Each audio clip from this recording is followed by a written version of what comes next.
All right. Wish I had my mic over here if I'm going to say that. All right. Story time. What? I said story time. Get in here. Come on. Come on. There you go. Hi, Snow. Welcome in. Good morning. Good afternoon. Good day that ends in Y, everybody. It's Friday. We made it. Proud of you, Boat. Mostly me, but also, I guess you guys can take some credit too. Hope you guys are doing well. I'm still on case 2. For real. I'm like, wait, what do you mean I'm not on a new case? So we're gonna go back to court tonight and see what we can dig up. You know, hopefully not our client's grave. That would be something that'd be a bit unfortunate, but hope everyone's doing well. I'm kind of looking forward to this weekend for a couple different reasons. Not just because I get to play a bunch of games, and not just because I get to hang out with my friends, but I kind of gonna take a 4-day weekend. So I'm taking the Monday off because the Tuesday here next week in the Nihon is also a day off. So I figured, why don't I just fill that gap with like one of my PTO days? So we're gonna have a 4-day weekend to look forward to, which is nice. I figured for the mountain day, I might go literally see a mountain. I might go to Nico for a day trip. We'll see. I still haven't thought about it. I still haven't worked out all the details, and money's still money this month at least is a little tight. Well, I mean tight. More like I want to like try and avoid spending a lot of more money, but I'm fine. Don't worry. I'm fine. I'm fine. That's not a cry for help. I'm fine, I promise. Anyway, but that'll be fun. Tomorrow I'm going on a big walk with Coco and Boca and maybe a couple other people. I don't know. I know Coco was trying it out earlier with like Green and everybody. I hope they had a good time with it. But yeah, big walk. Now's my chance to be a big walk. So that should be fun. And then I had a change of heart to a degree. I wanted to try playing some Mistra now that that's out. I'm a little half dead from sleeping. Otherwise, I'm in a better headspace compared to you. Well, I'm glad you're feeling better, Snow. Certainly can understand the not sleeping well bit. I didn't have a very good night's sleep either last night. For some reason, I was restless and I was having a lot of like chest gas pockets, so I was having really uncomfortable sleep and stuff. Part of the job of getting old. Sounds like an action-packed weekend. I hope so. It should be fun. I'll get explaining a little bit more maybe on Saturday when I'm wrapping up, but like I think we're gonna have just like a very special stream on Monday, just to relax and have a good time. But that should be fun. Please look forward to it. But yeah, I think it's just gonna be a chill weekend. I do whatever the heck I want, hang out, get some food, get some sunshine, get some much needed time off, because boy howdy, it's been hard sometimes to be like the only security engineers on the team and in the company for like a couple weeks on end. Luckily, like this is only for a couple more weeks, and then like everybody slowly comes back. Like basically like the next week is like the last week where like no, we still have like we're missing a couple seniors, so it should be less stressful. I hope it's less stressful. But it's not even that stressful because this is the time of the year where everybody's like going out for like holidays. Well, I'm looking forward to that, Snow. Yeah, people are going out on holidays. It's Obon next week. For those who don't know, Obon is the traditional like celebration of the dead. People usually go back home to their hometowns. There's festivals in the summer, Matsuri about honoring the dead. You know, there'll be like candlelight vigils or lantern ceremonies, stuff like that. But basically the idea is the dead come back for, it's like Day of the Dead, and it's very similar to Day of the Dead in Mexico. You know, people, the spirits of the dead come back and we honor them and all that. I know your pain. I'm been the only 24/7 networking for years running. Ooh. Oh god, that's stress. That's stress I don't need. I feel your pain, Snow, in some ways more than others, but definitely thank you. I appreciate what you do there, man. All right. But yeah, I think I'm ready to kind of get ourselves into court here. So we got to get to case 2. But thanks for the boat, Snow. Your second boat. I hope you enjoyed. And then also thank you again to the shout out from I think the name, I'm gonna make sure I don't butcher it, Seon Era, who is playing Mistra. Thank you for the shout out again. Appreciate it. All right, let me turn off the other Ace Attorney music so I can get our Ace Attorney music on, and we'll get ourselves started. I gotta figure out a smoother way to do this. That'll probably be something I figure out eventually. Alrighty. Right. So last time. All right. So the summary since last time on Phoenix Wright Trials and Tribulations. So we managed to prove that our client was not the famous phantom thief Mask the Mask and stole the sacred urn of Kurain Village. That's good. However, the problem is the way we solved it was by giving him an alibi at the CEO's office, where the CEO was murdered. That's bad. The good news is no one knows that our client actually did it. That's good. The problem is that the CEO was stuffed in a safe that only our client and the CEO knew how to open. That's bad. But I got to tease Larry a bit. That's good. Like, Larry's a bad person. Like, it's bullying him is a good thing. Like, for real. Like, seriously, for real. Like, Larry is just like infuriating, man. Anyway. But yeah, we gathered a bunch of evidence, and now it's time for part 4 and the trial. The second trial of the second episode, because I'm never allowed to leave this episode. All right. Let's go. Yes, so we left off right here. October 14th, 9:41 a.m. District Court, Defendant Lobby, number 4. Hey, Nick! What is it this time? You won't believe how many people are here for the trial. Well, it is a murder case. What are you talking about? They're here for the trial next door. Next door? Why don't you know this, Nick? They're having Detective Atmy's trial today. Detective Atmy? They say they're gonna try him as Mask the Mask. Already? That was fast. That was fast. Also, kind of weird they're gonna have joint trials. I guess that's that's fair. I mean, they got multiple courtrooms in this courthouse, I'm presuming. You know, they don't just have a trial a day. Otherwise, that justice system would be slow. All right, well, let's keep going. Boy, I'd love to see Mask the Mask's trial. I know. By the way, where's Pearls? Oh, she went back home. She said she said she can. She shells. She said she can't neglect her training anymore. I know you don't like me. Pearls has really gotten into her training lately, huh? Yeah, ever since that incident last year. Just don't ignore me! It was either going to be a serial killer or Matt or Ron. That's our client, by the way. There's our lovely twink boy. Don't ignore me! Oh, Mr. Delight, good morning. No one likes me. Ron, you have a super hot wife. Build a bridge, get off your cross, use it to build a bridge, and get over it. No one would notice me, even if I killed someone. Super hot wife, you'll see. Come on, don't be silly. Wait a sec. You don't mean you're the murderer? No, I'm just a poor thief. Oh, wait, that's not right. A thief can't really be poor. What are you talking about? Goemon, Robin Hood. There's a bunch of thieves that are poor as hell. Now, let's see. According to Mr. Delight, from his second crime on, he was following a bunch of set plans. That's right, that was the other thing. So what happened was, he was the thief. He was literally a thief. But the problem was, and I think here's why. Oh, that's why Luke's in the other courtroom, isn't he? So it was established by Ron that he was actually Mask the Mask. She is the gentleman thief. He did not steal the sacred urn, which was the crime he was accused of. And we proved Luke Atmy to be the one who stole the other stuff, right? Anyway, the point was, he was still Mask the Mask, but he was being blackmailed by, I presume it's Luke Atmy, or it could be the CEO. Robin was poor by choice. Yeah, something like that.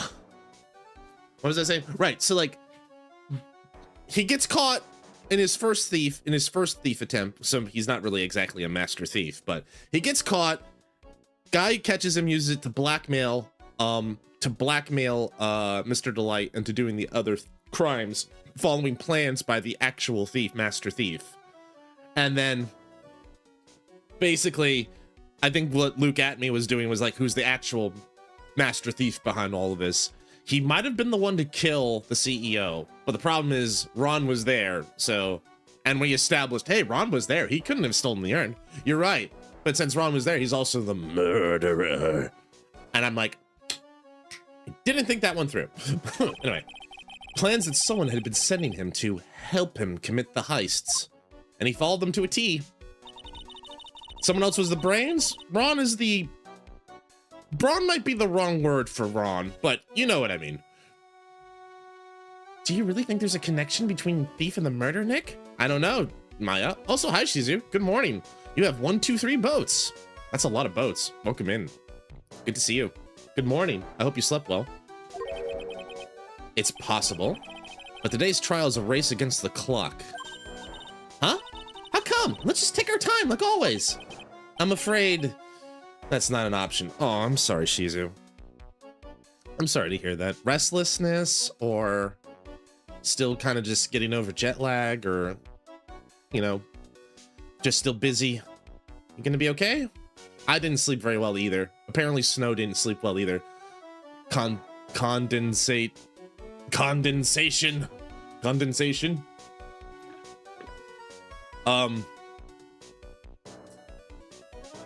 Yeah, I didn't sleep very well either, but yeah, we'll do it. But I'm glad to see you all the same, Shizu. Welcome in, Shizu. All right. I'm afraid that's not an option. But why not? October 14th, 10 a.m., District Court, courtroom number 6.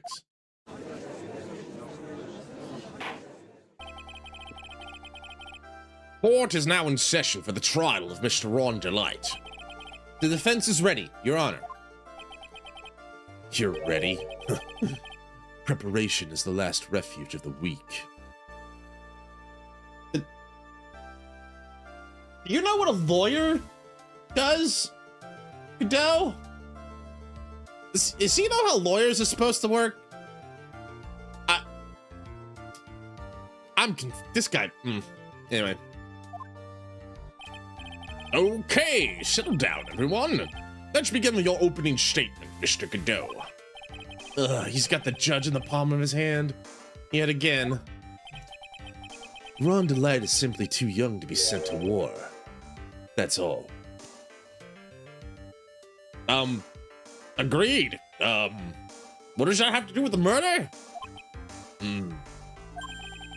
I'm afraid I have no idea what that means, Mr. Godot. No, for once, in the rare option, I'm on the judge's side. Huh. Then you need to get out more, Your Honor. Life is war. But that is exactly why you must be more precise in your wording. That's all my statement means. You understand now, right? Not even close. In fact, I'm even more confused than I was 2 seconds ago. Yes, well then, let me briefly summarize the details of the case. Wow, the judge is taking charge like he knows what's going on for a change. He don't.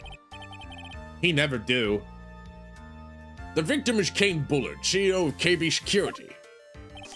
His body was found in a safe at approximately 9 a.m. on the morning of the 13th. I still can't get over how stupid that face is.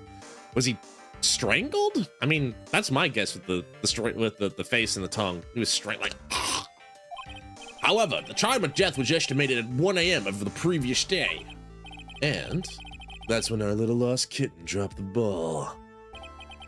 That little lost kitten, of course, is the defendant.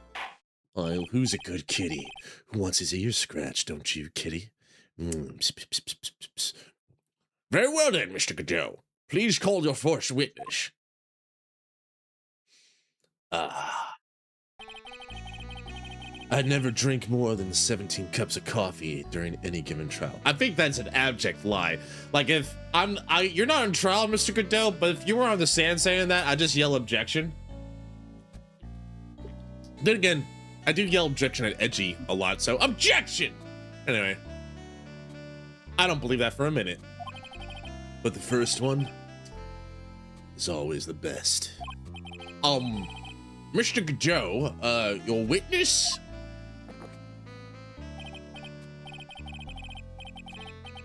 Okay then, let's hear what our defendant, Mr. Ron Delight, has him say for himself. The defendant? Well, Mr. Wright, does the defense have any objections? It may be a bit of a disadvantage having the defendant testify, but... I remember when Mia was defending me, she allowed me to testify so she could do the cross-examination. She put a lot of trust in me back then. We have no objections, Your Honor. The defense will allow Mr. Delight to testify. You've got guts, Trite.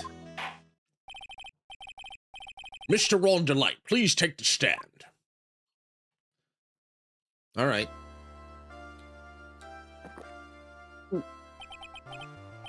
Yeah, you did it, didn't you?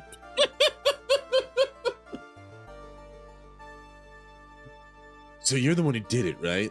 Just say yes, you know.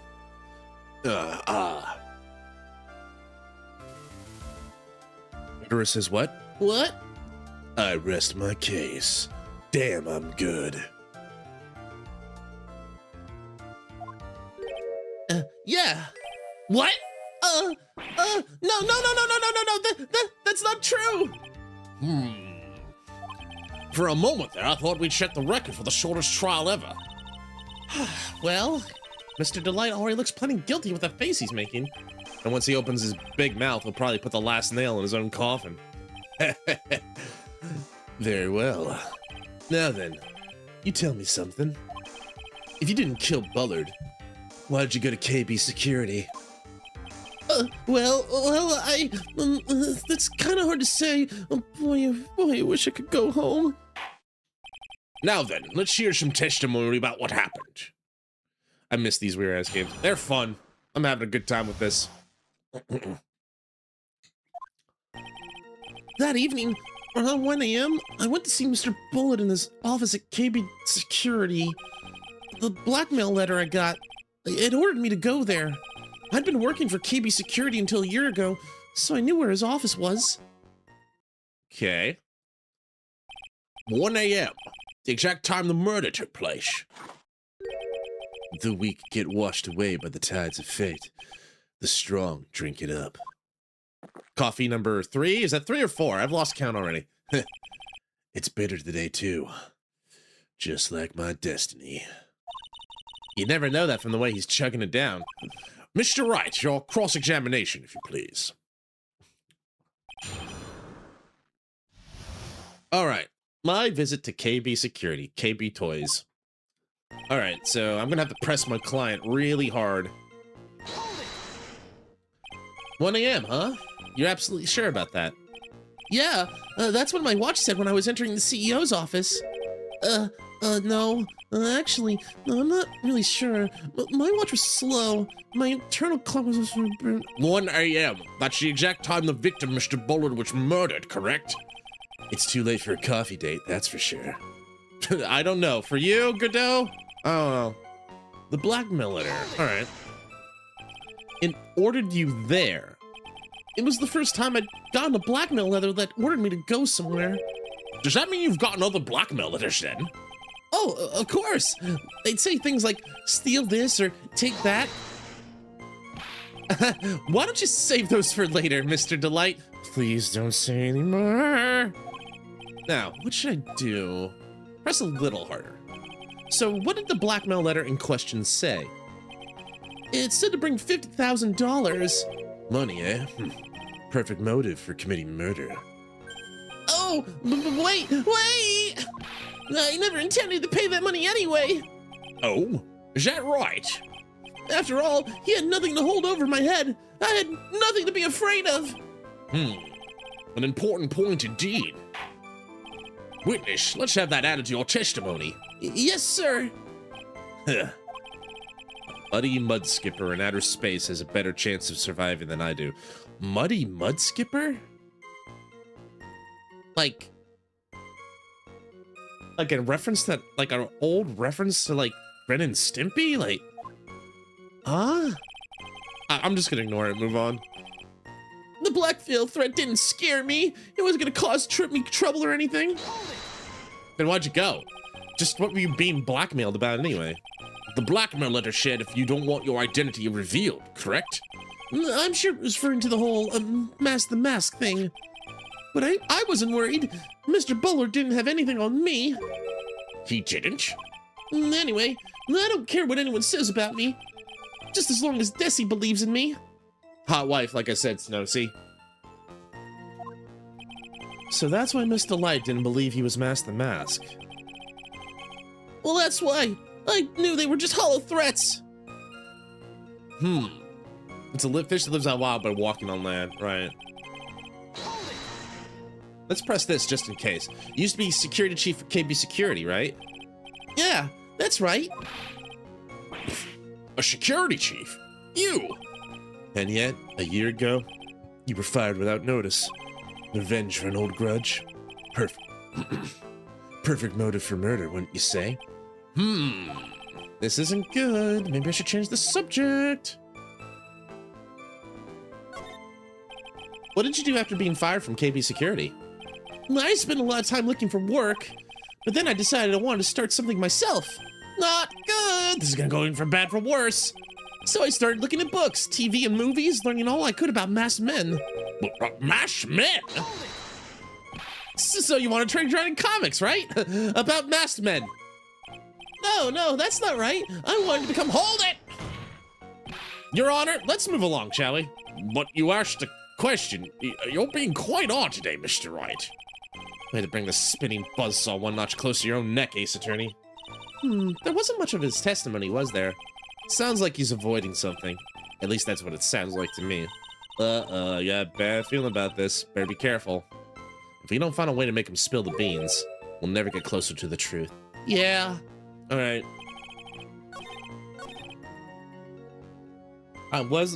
Didn't scare me. It wasn't gonna cause me trouble or anything. It was gonna, well, first of all, it was gonna put you 50,000 in the hole. You weren't worried about being caught? This is from Mass to Mass Second Height. He was stealing as directed by the blackmail. That was the buzzer. Found a table.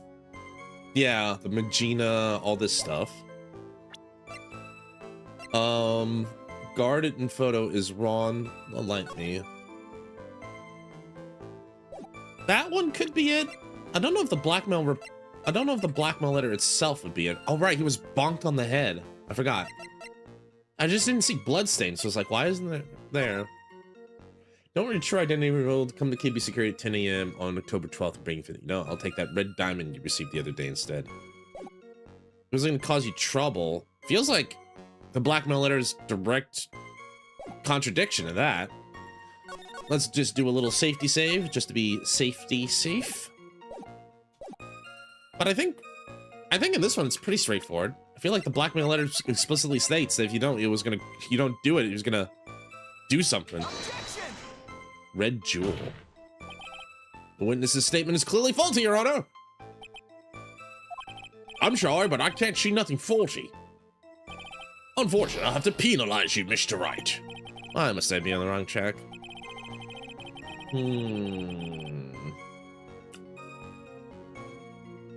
I pressed this, right? Let me press it one more time just to be sure. What did I do? Just what were you being blackmailed about? The reveal. I wasn't worried, didn't have anything on me. He didn't. I don't care what anyone says. This Desi belongs to me. So that's why Mr. Light didn't believe he was Mask the Mask. Hollow threats.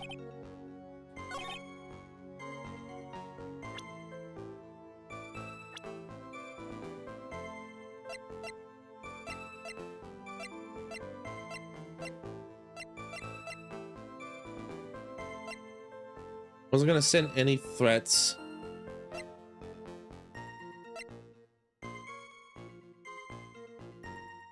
It could be the wife himself. It could be Desi herself. Maybe he was worried about Desi. Hates criminals and cowards more than anything. Could try that. Maybe he was scared his wife something was gonna happen to his wife. Objection! Nope. Wasn't Desi. I feel like either this is a rabbit hole. Let me try one more thing. The only other thing I can think of was the article.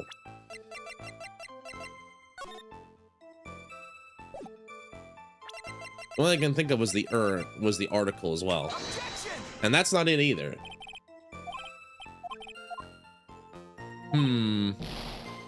Well, we're doing great so far. This happens every time I play Phoenix Wright. It takes like the first hour, I'm like, what the fuck am I doing? What do I think? And then I get into the like right mindset here.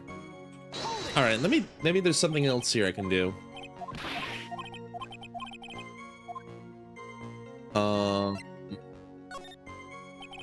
Could you tell us why you were fired from your job? Well, the world is filled with those who've said, I wish I'd never asked that. Okay, then I take it back. Defendant, please answer the question.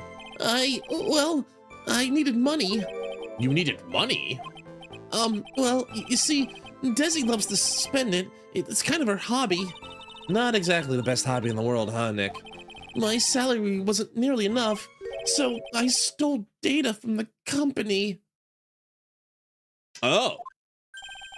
Come again? KB Security has a lot of security info on all sorts of companies.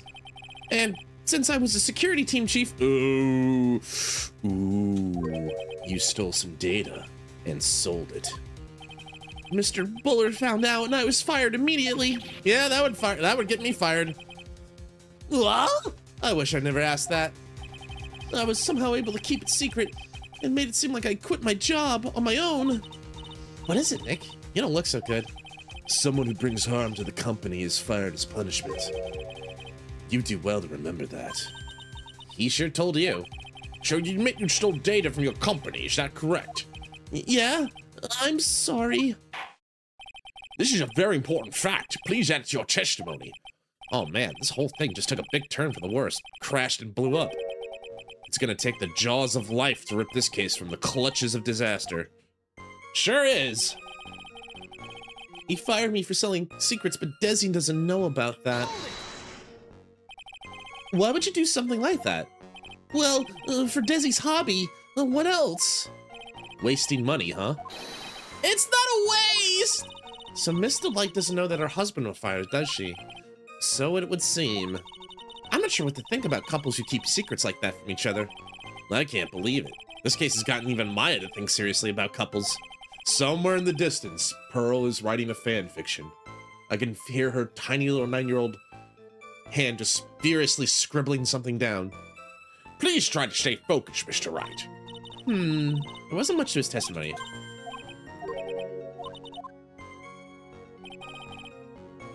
So that feels like the smoking gun here. So I was on the wrong path. This game, okay, so like every game has had a pattern so far. I feel like the pattern for this one is that there's a rabbit hole. Or I could just be stupid. I'm not exhausting all my options. Gotta keep that in mind going forward. Exhaust all options, if I can. Fired me for selling secrets, but Desi doesn't know about that.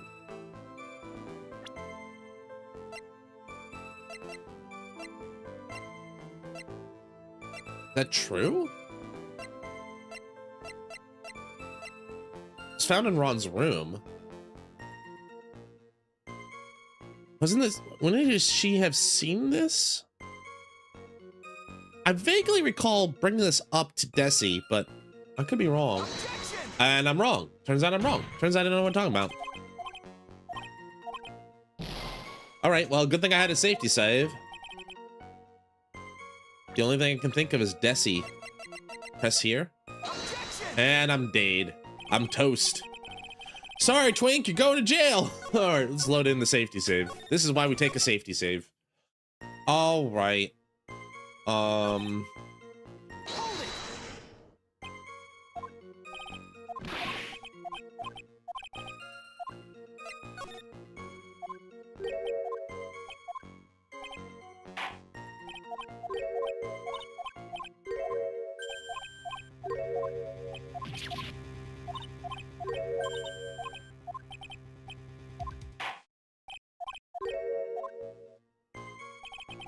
You fired me for selling, but Desi doesn't know about that.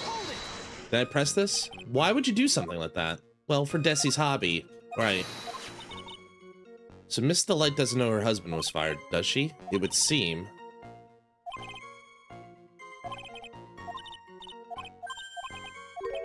Okay, so...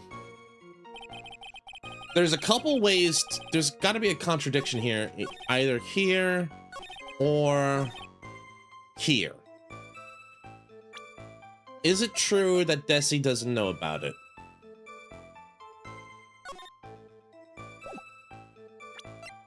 Trying to remember. I'm trying to remember.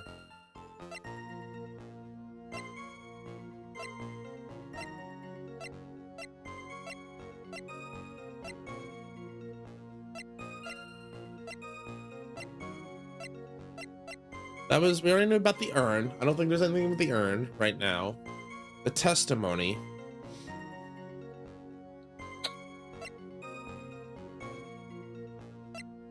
There's all that stuff in Ron's room, but like Desi just kind of sees it as like playful or like a hobby. So maybe, I feel like I exhausted a bunch of stuff already.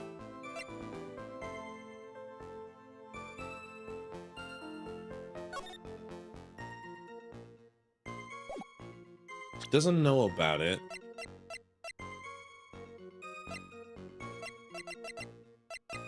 Doesn't know about it. You sure she is the murderer? I'm not sure. I'm not sure. Well, I don't know who the murderer is just yet.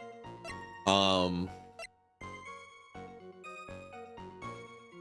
did I try the clipping here? Objection! It's not the clipping. All right. And it's not Debbie, Desi. Sorry.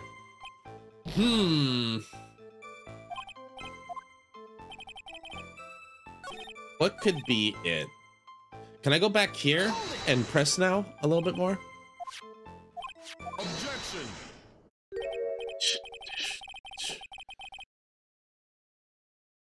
Oh, this is new. So I was fast forwarding because I thought he didn't say anything different, but this is different. So his excuse doesn't work anymore. I'm gonna have to be very careful about this going forward. This game has added a newer twist on top of the existing twist. It's like a pretzel or like a cinnamon twist or like something else with like a twisty turny thing. Anyway, I'm afraid that reason isn't gonna hold up anymore. What do you mean? The victim had no proof the defendant was Mask the Mask, but you were the one who stole company secrets only 1 year earlier. But that was all over once I was fired. But it's true that the fact I stole secrets was kept under wraps. Even so, there was no reason for me to pay up now a whole year later. Is that really true? What is it, Nick? The fact that Ron was stealing company data, I wonder if he would have had a problem if that ever became public knowledge. I'm guessing it's highly sensitive data. Mr. Delight, I believe you would have been in considerable trouble if your identity as a company data thief was made public. Probably would have been a bit hard for an ex-security guard to find another security job if said reason for being fired from previous security job was stealing from the company. Yeah, that does make sense. Yeah, okay. Mr. Wright, what are you trying to do by bullying your own client? Men are like colonies of bacteria. The more heat you apply, the faster they grow. That's right, I think. Well then, feel free to keep up the heat, my little lawyer amigo. Little lawyer amigo? Yeah, now, come on, provide some evidence to back up your assertion. Why would Mr. Delight want to keep his data stealing secret from going public? The only thing I can think of is if it goes public, he'd get in big trouble with his wife!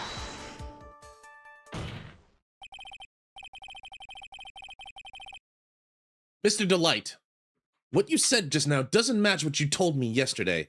Well, any company would not hire someone with a new sense of data. Yeah, exactly. Was sold. Yep, exactly. You just basically blackballed yourself from that profession. It would be time to get a new degree. Or try a new profession. What you said just now doesn't match what you told me yesterday. Huh? What doesn't? I think you must have been scared. Very scared. Of having a certain person find out about your secret. A certain person. Miss Desiree Delight, the defendant's wife.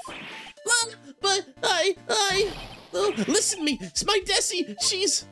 Looks like if I just sit back and relax, the fun will end before it truly begins. Godot. Yeah, we know. It was all your wife's fault. What do you mean? Mr. Delight stole company data to pay for his wife's spending habit for which he was fired. Unable to face his own wife, someone used his dirty little secret to blackmail him. And that is how the murder came about. Oh, No! Everything is falling neatly into place for him! Don't talk about my Desi like that, or you'll be sorry!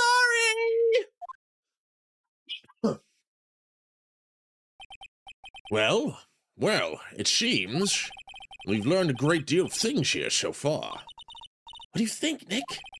I didn't think it was possible to get so thoroughly whipped in just 20 minutes. Clearly, there was sufficient motive for murder. He stole data for his wife, and you killed to protect his secret. A family man who cared just a little too much.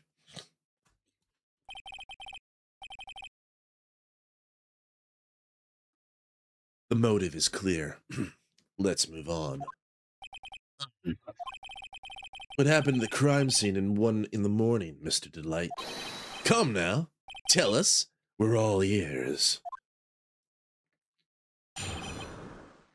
Right, next part of the testimony. When I entered the office, there was a suspicious shadow there. Suddenly, I was hit on the forehead. After that, I remember being a bit dazed. If I hadn't been wearing that, I would have been killed. When I came to, Mr. Bullard was lying there, dead. Hold on. Did I just hear something? Oh, okay. We're good. I see. Suddenly hit on the forehead, huh? I believe the detective from yesterday provided similar testimony. He was bonked. He was bonked real good. He said that the mask struck him on the head from behind. Of course, since Anthony turned out to be the culprit himself, that was all a lie. Heh. No one's gonna believe a pathetic lie like that. What are you saying? I really was attacked! We'll find out if what you say is true or not during the cross-examination. Got that, Mr. Wright? Don't go easy just because he's your client. If I see any sign you are, I'll treat you to another cup of my special blend. You don't need to worry about that, Mr. Godot. I have faith in Ron. I know he didn't do it. Also, is that like coffee cup number... Is that cup of coffee number 20? I lost count. Alright, we're gonna press our boy. Who was this suspicious shadow? If there were 1,000 of me, and even if one knew, I tell you, trust me. His dodging all of our questions is not helping us win this case. Okay, then how was the victim, Mr. Bullard, at that time? What do you mean by how was he? Was he already dead? Was he still alive? Maybe he was the one who hit you in the first place? That's a good question. What do you think, Mr. Wright? Forget it. I was bonked real good. Your forehead? Yeah, I was hit on the forehead as soon as I entered the room. It was an amazingly fast and powerful attack. Do you remember anything about who hit you? Well, like I said, it was a fast and powerful hit, so I think I was a little dazed for a while. I don't think Mr. Delight even grasped what you were asking. I'd like to show him a fast and powerful attack myself. Maybe that would knock some sense back to him. I need to bonk this twink upside the head. If I'd been wearing that, I would have been killed. That? Could you please clarify what you're referring to? Why, my Mask the Mask costume, of course. Wait just a moment. Mask the Mask? Huh? Oh, did I forget to mention it before? Just to be on the safe side, I dressed as Mask the Mask. And then I descended upon the office of the CEO of KB Security. What? Rabble, rabble, rabble, rabble, rabble, rabble. Nick, did you know about this? You never told me this. I don't recall him ever mentioning it to me either. Even I didn't know that. Seems our little friend really loves to keep secrets.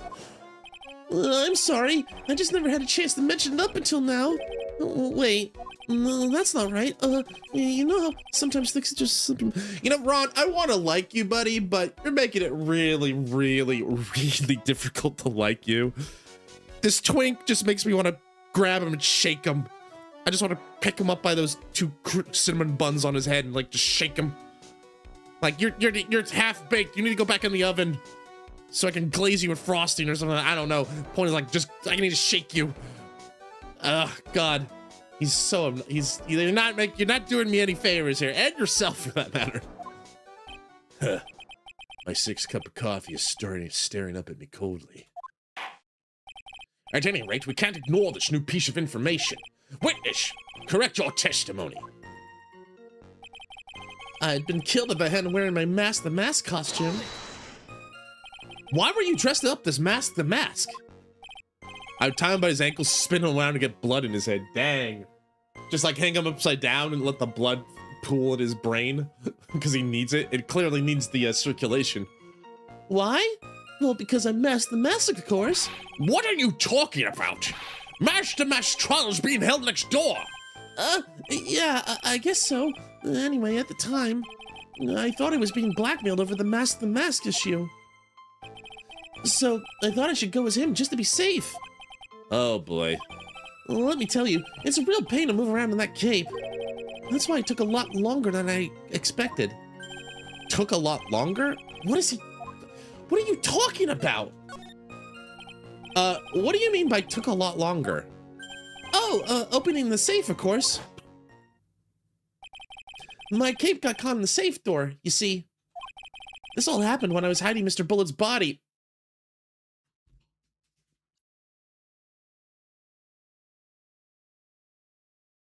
Bro.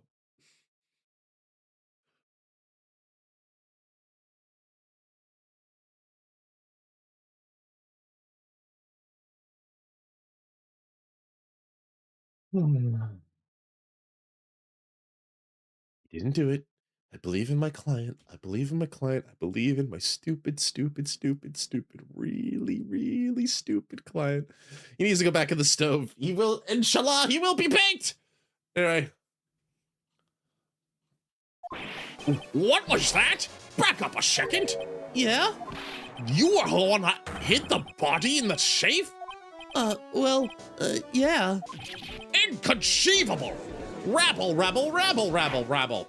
Why? Just why? What reason could you have? What were you thinking, man? Godot's just having fun. Like, man, this is the easiest trial I ever had to prosecute. Question. When does someone toss their dirty shorts in the washing machine? What? The answer's simple. When they take them off.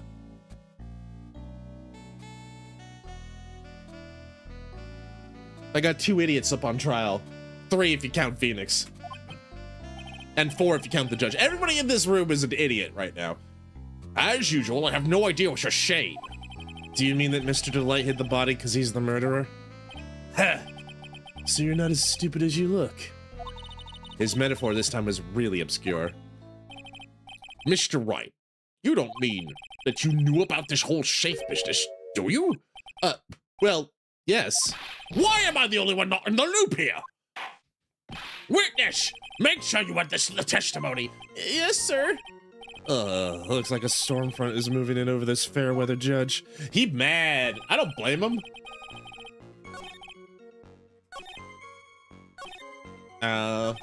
I panicked and hid the body in the safe. I'll do that last, because, like, we did that. Lying there dead. When you came to. Yeah, I passed out in the corner of the room. Do you know when your assailant made their escape, and where? I'm afraid I don't really remember.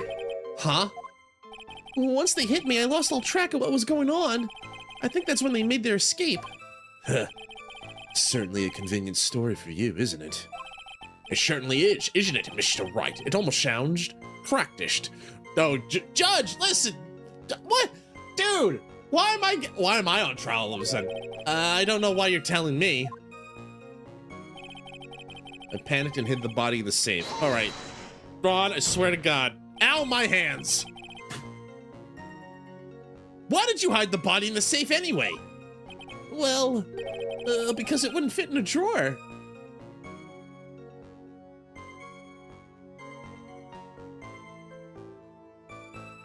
It's one of those answers that, like, he's right, but I still want to kill him. I'll kill you myself if I have to, Ron. That's not exactly what I meant. When I saw that corpse, I kind of lost it. I thought, if they find his corpse, they think I'll did it. They'll think I did it. Huh. I think you had a simpler reason than that. It's because you killed him. That's why you spent 10 minutes hiding the body. That certainly makes more sense. Yeah, because, like, you know, I don't really blame Godot or the judge at this point. Like, dude, you're sus as fuck right now. Hold on. 10 minutes? What is it, Nick? I just had a thought. 10 minutes, okay.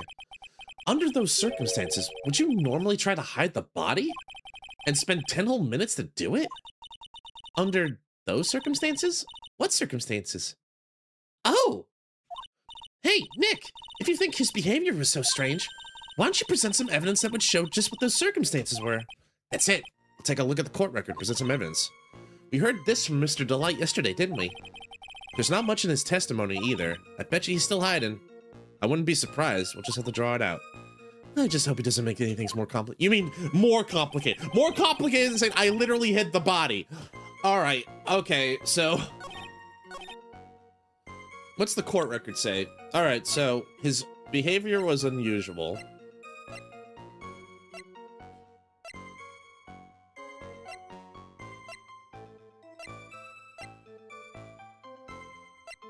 The buzzer went off once at 1:02 a.m. Found at the scene, and the buzzer there. All right.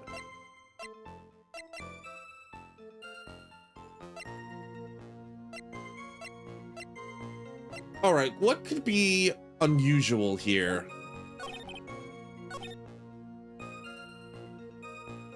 Panicked and took about 10 minutes. His behavior is unusual. What is something that explains the circumstances? I don't think I had anything on the safe yet, right? No, I had this.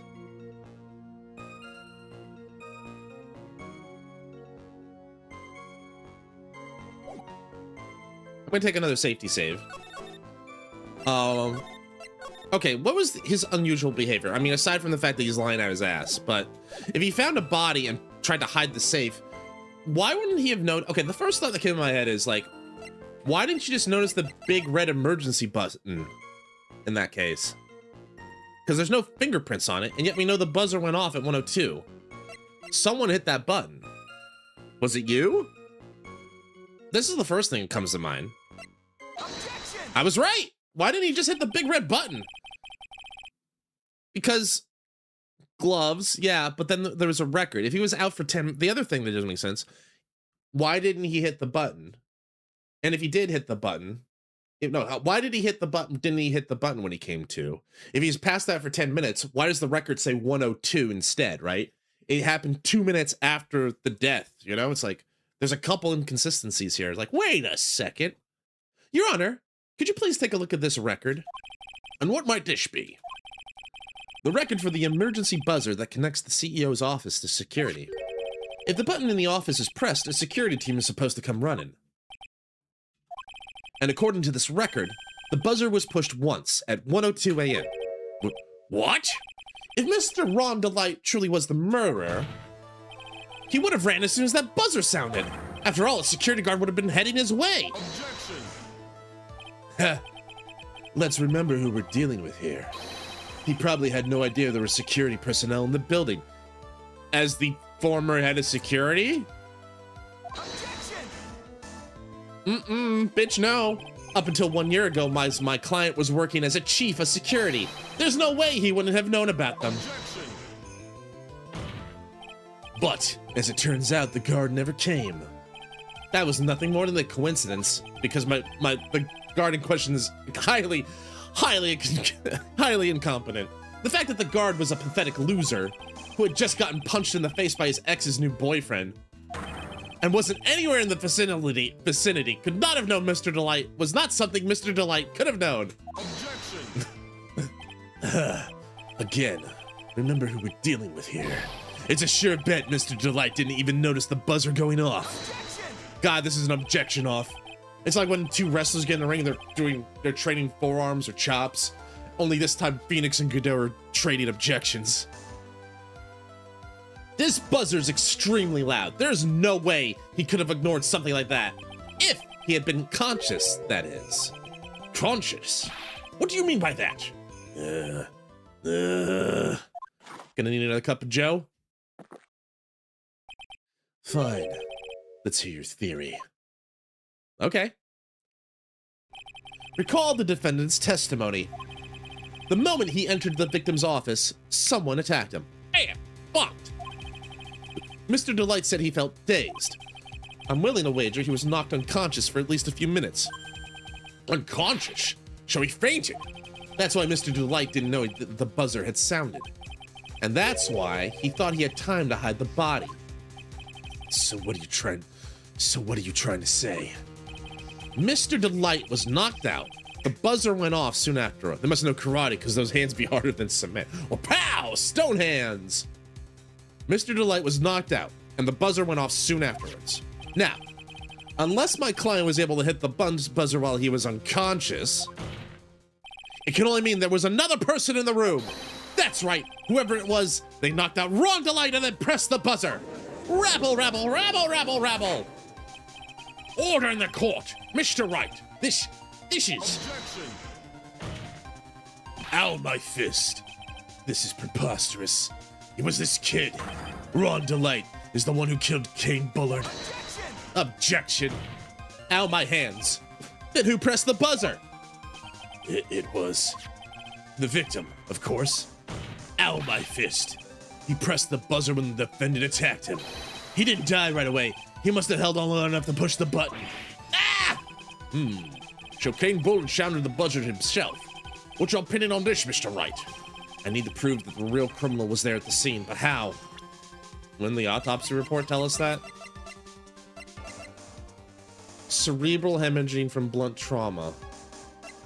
Wouldn't the autopsy report be a direct contradiction for that?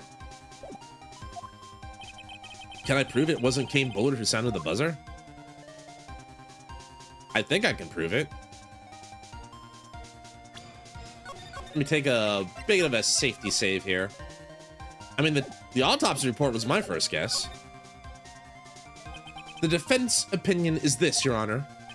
The piece of evidence proves that it wasn't the victim who sounded the buzzer. It's the autopsy report, isn't it? It's gotta be. Well, what do you think, Mr. Goodell? Huh. I can hear it. The sound of a buzzer. Huh? It's going off inside your head at this very moment. The emergency buzzer of your heart. Is it really? Maybe just a little. Mr. Wright, you need to think more carefully. Okay. Oof. Guess there goes your chance to become an ace detective. Come, listen more carefully. Maybe the truth will be elegantly revealed. Creepy. You sound like Detective Atney. Oh, dang, I didn't realize I was doing an impression there. The defense's opinion is this, Your Honor. This piece of evidence proves... Can I back out? Or am I just doomed? I guess I can't back out. I have to present something.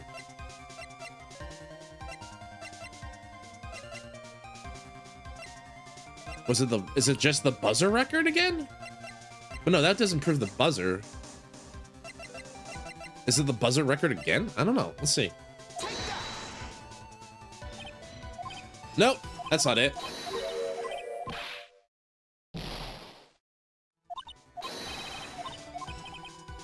There's no prints on the buzzer. Right. Could it be the buzzer again? Because he went dressed like the mask wearing gloves. But the problem, though, is that it's the victim. But we're trying about the victim. There are no fingerprints on it. Oh, it was the buzzer. Okay, you're right, Snow. Fuck me, I guess. I believe this piece is incontrovertible evidence that you were looking for. The emergency buzzer? Is there some kind of clue on it? Absolutely not. Hey, come on now. At least give some thought to what you say before opening your mouth. The fact that there are absolutely no clues is itself the clue. Okay.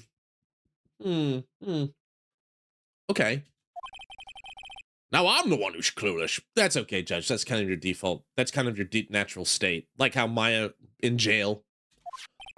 This button has no fingerprints on it. If Mr. Bullard had really pressed it himself, naturally he would have left his fingerprints around. All right.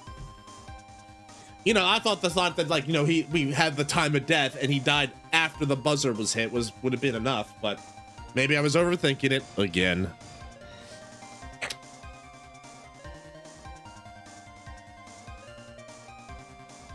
Now what do I know, right? Anyway, let's keep going.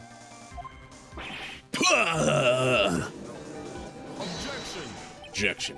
Ron Delight obviously wiped them off. Maybe he didn't. Well, I guess we'll find out on the other side of the ad break here. Snow, Shizu, everyone on YouTube side, all the viewers and everybody. Hi, everybody. 55 concurrent viewers? Holy Toledo. Thanks, guys, for hanging out with me tonight. Appreciate it. We're going to continue this case right after this commercial break. Stick around. You won't miss anything. I promise. All right. God, already an hour in, and like, all these voices are kind of just bubbling up stuff. So I'm going to go get some water because I'm going to need it. I'll be right back. I'll be right back.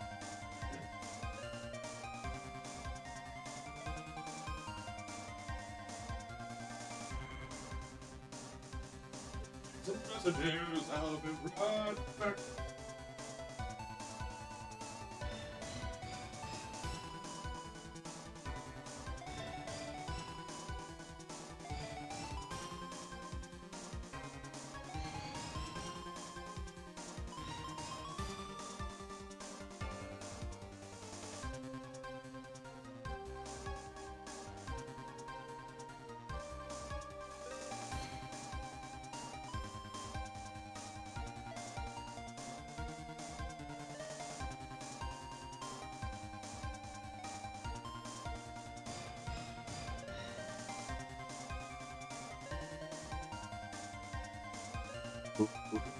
It was at 1 a.m. Button was pressed at 1:02 while the idiot perp wore gloves. The victim no gloves. Right. Like, that was kind of my line of thinking too, Snow. I was thinking, like, you know, like, I thought the autopsy report would have been direct evidence, but like, no, they were. Capcom wanted me to be a smooch more clever. They're like, no, the fact that there's no clues is itself a clue. You know, they wanted to be. Look how smart I am. I am a great ace attorney. That sounds like a great subtitle for a great video game series. I'm a genius in 2 fronts. Anyway. I hate that I've gotten much better at my nerdy voice over the years just by doing this over the time and again. You say that they're estimated times, but the thing is, like, the game's never played that up. They never said, like, oh, this is an estimated time. No, we know down to the precise second. We know down to the precise second when someone died. So, like, it's never, like, just like, oh, it's an estimation. Like, no, we know exactly when he died, and we know the contents of his stomach and everything. I wonder if there's gonna be a case where, like, the victim's last meal is gonna come into play. Kind of did with, the first game, and, Max Powers with, like, you ate a T-bone steak and all that, and like the closest thing we got so far was that. But yeah, it's played up like that because, like, the idea is, like, if you're gonna be that nuanced about it, I think it'd lose a little bit of the fun because the game is meant to be kind of silly, you know. There's also on the 3D, it's like it's meant to be silly, you know. All right, ad break's over. All right, let's continue. We're in the middle of a spirited conversation, we'll leave it, with Mr. Godot. Ron Delight obviously wiped them off. Objection! Why would he? A guard could have come in at any moment. He touched that button. I know he did. You don't have any proof. The defendant, Mr. Delight, was dressed as Mask the Mask. And Mask the Mask always wears gloves. What reason could he possibly have had to wipe the button free of fingerprints? Rabble, rabble, rabble, rabble. Order! Order! Order! It would seem. Cup of Joe number 40? I've been forced to eat crow. Well, at least he admits defeat. I wonder what blend number crow flavored coffee is. We do not eat or drink the crow. The crow are our friends. Karasu! I love crows. However, if the real killer was there at the scene, why would that person press the emergency buzzer? Good question. Shouldn't they have run away without putting themselves in extra danger? That's a very good question, Judge. But I think I know why. I think the idea was there was either one of two things going to happen. One was someone was going to actually run into the room and see that Ron was there in the corner. Oh, he did it. He killed him. He hit him with the big bonker. Or two, he knew that, or two or three, He knew that, like, Ron, by either fumbling the body into the safe or getting caught in the act, would have potentially caused someone to see him, like, caught red-handed, literally, you know, like, figuratively. I think those are the two things going on in my mind. Phoenix? What is with this awkward silence all of a sudden? Huh. Looks like you're fresh out of parlor tricks. They're on to you, Nick! Maya, what did we talk about saying our trade secrets out loud? We talked about this. Just give me a minute to collect my thoughts. The real culprit killed Mr. Bullard at around 1 a.m. And Mr. Delight just happened to waltz in when the murder was taking place, right? Fuck! The killer clobbered Mr. Delight and then sounded the buzzer. Even though security was supposed to respond right away if the buzzer was pressed, security was supposed to respond. Yeah, that's my thought process. Time's up, Mr. Wright. Let's hear what you have to say. Very well then, Your Honor. Ho-ho. You've got some guts. I like that in an opponent. Why did the real killer sound the emergency buzzer? To find out what it did. Well, it's clear. The only obvious answer would be they knew that if they hit that, the security would come running. The killer knew that if they pressed that button, a guard would come running. They just didn't anticipate that the guard on duty was, as we've stated before, by the court. Could the court stenographer read that back? Like, there's a nice little... the guard that night was a pathetic loser hitting on an ex-wife's husband. Ex-girlfriend's husband. Can you say that one more time for the court, Miss Stenographer? Of course. Would you like me to, like, dramatize it? No, that won't be necessary. The guard on duty that night was a pathetic loser who got punched out by an ex-girlfriend's husband. Thank you, stenographer. Thank you. Anyway. The killer knew that if they pressed that button, a guard would come running. And that was exactly what they wanted. Do you mean to say the killer Cal called the guard on purpose? Yes. Although, as it turned out, he never showed up. Because he was getting his clock cleaned at the time. Huh. What a touching story. You're saying the killer had a change of heart and called the guard to turn himself in? Bitch, please. No, I'm not. I tried my best, Snow, but I appreciate the compliment. Thank you. You know, we've had a couple lucky times where, like, Shizu and Wool have guest starred with me. To play some of the characters. There's not a lot of female roles in this one other than Maya at the moment, but they've joined in and co-hosted before. It's been a lot of fun. No, I'm not. When that buzzer sounded, there were 3 people in that office. Shizu did kill it. She was Franziska von Karma, and then Wool got to play the first murderer in Spirit of Justice, and she gave us the delightful role of Pearls. It's fun. I would love to do it again sometime. I would really like to be able to figure out another time to do that with everybody. I've asked Wool again, like, hey Wool, do you want to try and do this sometime? But she's busy and she's doing her own stream. She likes to stream on Friday nights too, so I don't want to get in the way of her. She'd be doing me a favor, and I kind of want to return the favor to her first. I feel like that's the only the right thing to do. Anyway. The victim, Kane Bullard, who is already dead. The defendant, Ron Delight, who was out cold, and the real killer. And the third person, the real killer. The killer, one might say. Hypothetically, yes. Now then, in this situation, if the real killer made an escape, what would happen? The only ones left in the room would be the victim and Ron Delight. And if any security guards came running in at that time, they would think I was the murderer. Yes, that was precisely the real killer's objective. To frame Ron Delight for the murder.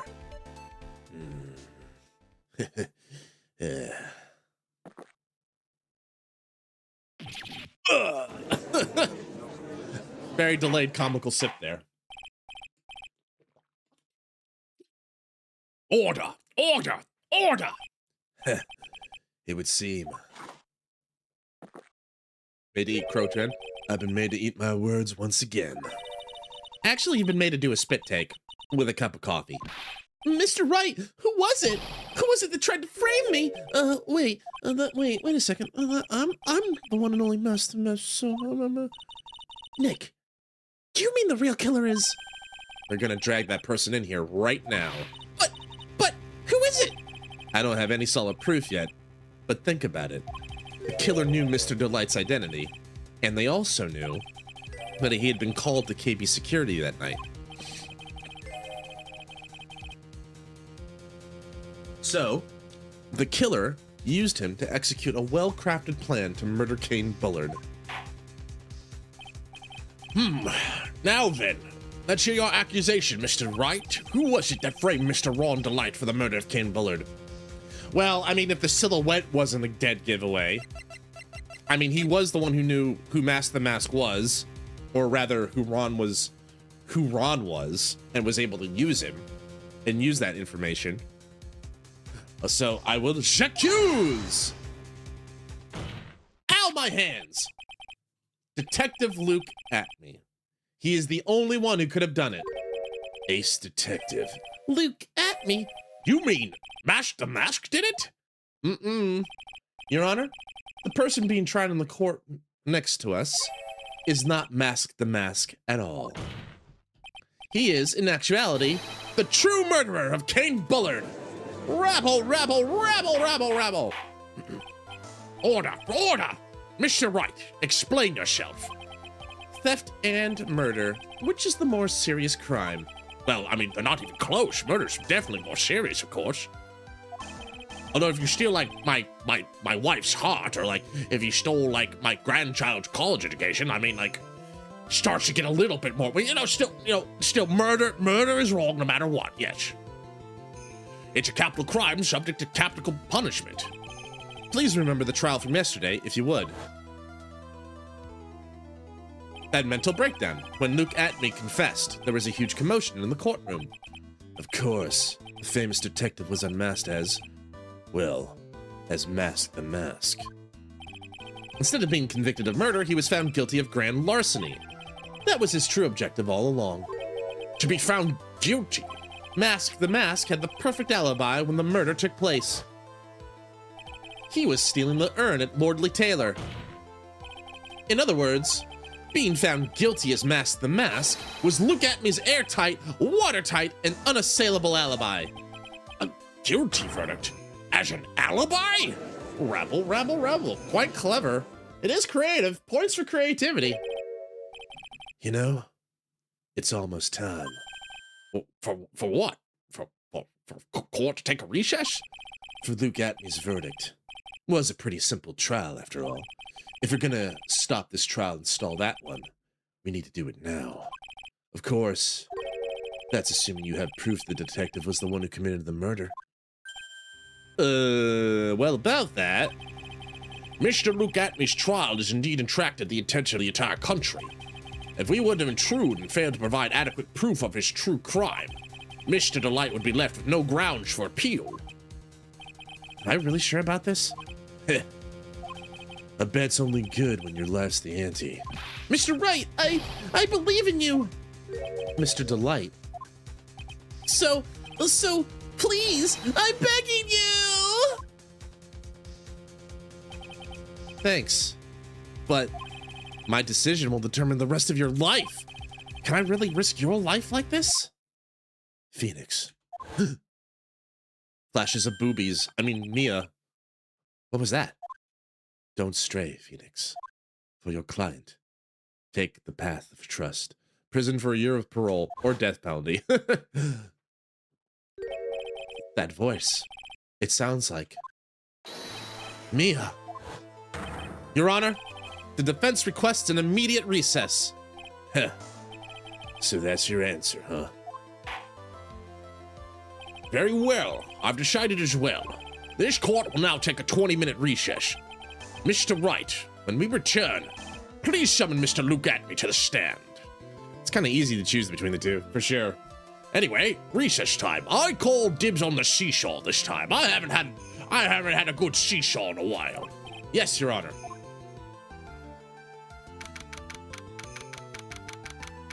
October 14th, 11:58 a.m. District Court, courtroom number 5. Oh my God, it's Winston Payne, and he's actually gonna win a case for once. Well, Sir Detective Atme. I have to say, Mr. Payne, you performed splendidly. Oh no, Sir Detective Atme, you were the one who... That's enough. Who the fuck is this guy?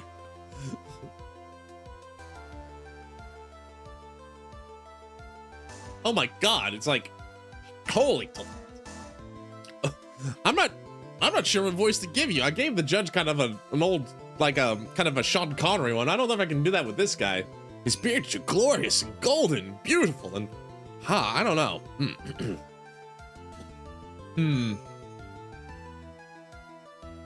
What am I feeling? A voice that conveys authority, reason, wisdom with a beautiful golden beard. Okay, I think I got it. I don't know. That's enough. This court sees no reason to further prolong the trial. This court finds the defendant, Luke Atme. Wait! Don't hand down your verdict yet, please! Well, well, Sir Lawyer, welcome to my courtroom. Well, that helps me, sir. Who's this hoser, eh? My name is Phoenix Wright, attorney at law. What is with those bug eyes? Jeebus. I wish to file an accusation against this man, Luke Atme. Accusation? You accuse Mask the Mask? That man is not Mask the Mask. He's just a ruthless murderer. What? What you say there, bro? Oh, he mad. He was about to get away with it. To be continued. More court, more court. Oh my goodness. Well, we made it to the checkpoint. So we're gonna save. We made it to the checkpoint door. Let's keep going. October 14th, 12:14 p.m. District Court, defendant lobby number 4. My sis? I could have sworn I heard Mia's voice. So then, she's still alive. Inside your heart. Ah, my feels! He would have gotten away with these meddling lawyers. I know, right? And their little shrine maiden. Their little spirit medium too. Nicky boy! It's the hot wife. Oh, Miss Delight. Is it true that detective is the real killer? To be honest, we don't have any definitive proof. But he's the only one who could have done it. But wasn't he at Lordly Taylor that night? Not to mention, we don't exactly know his motive. I mean, why would Detective Atme want to kill Kane Bullard? Oops, almost time. Better get back to the courtroom. I guess I'll have to figure that out as we go along. I need to find some solid proof. And it's gotta happen sooner rather than later. All right. October 14th, 12:21 p.m. District Courtroom number 6. Rabble, rabble, rabble, rabble, rabble. Now then, this court is back in session. Mr. Luke Atme, please take the stand. Well, well, well. How do you do, Sir Lawyer? I never would have thought to see you acting so recklessly. I couldn't let them hand down your verdict just yet. Not when it would have given you the perfect alibi. An alibi by the name of Mask the Mask. I'm sorry. I'm afraid even the great Luke Atme has no idea what you mean. Of course, I've been in the next courtroom ever since 10 o'clock this morning. I'm afraid there's no way I could know what's been going on in here. You've been in the defendant's sheet all day long, correct? Being tried as Mask the Mask. Indeed! It's truly child's play to fool the ignorant masses. Not only did the poor fools ask me to protect their valuables, they even gave me a generous reward upon returning their own property to them. Take this red diamond ring that sparkles upon my divine finger, for example. Okay, red diamond ring. That doesn't look like a diamond to me, but...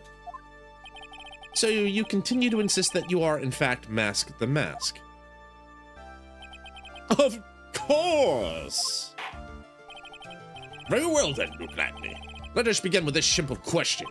On October 12th at 1 a.m., Kane Bullard was murdered. Where were you at that time? One without knowledge lacks even the knowledge that he should be ashamed of himself.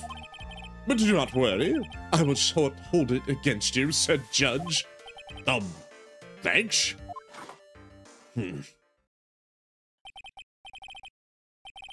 All right, Mr. Atme. The night of the murder. Speak. We're all ears. As you wish, Sir Prosecutor. All right, here's the alibi. I was stealing the urn as Mask the Mask, just as I announced I would. I had more than enough time to prepare. It was a pathetically easy job. A photograph contains no words, but in this case, one turned out to be my witness. The time at which the camera captured Mask the Mask was the same time as the murder. That explains. He needed this idiot to steal stuff for him so he can make money off it. Seems the main point of discussion will be the photo of this crime scene. Everything else up until now was part of his plan. There has to be a secret to this picture as well. So the timestamp seems to align with the time at the CEO office. We proved that this was, or we think we proved that this was Luke.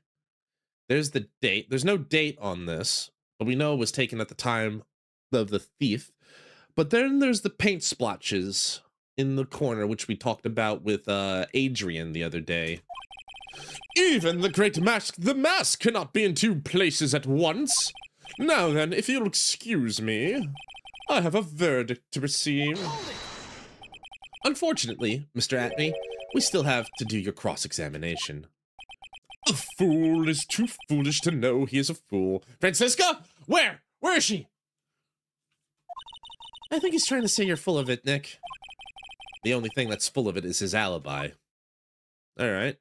I'm gonna press it and break it down. All right. So this photograph is the proof, correct? Indeed it is. And the man in the photo is certainly wearing a mask. And that is why I'm called Mask the Mask. But conveniently, that also means there's no way to tell who this really is. What do you mean? Huh. Are you saying this is not, in fact, Luke Atme? That it could be an accomplice dressed up as Mask the Mask to create an alibi? Oh, what an interesting idea! Are you saying that I, Lone Wolf Luke, had an accomplice? No, and I'm not gonna press anything. I'm not gonna press anything just yet. We know there's the card for the heist. And that was the calling card. There was the blackmail.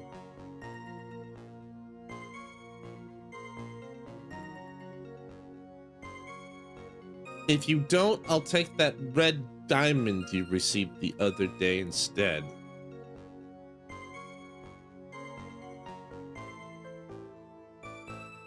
Are we sure this was a... We know that Ron got this, right? But are we sure it was for him? Because...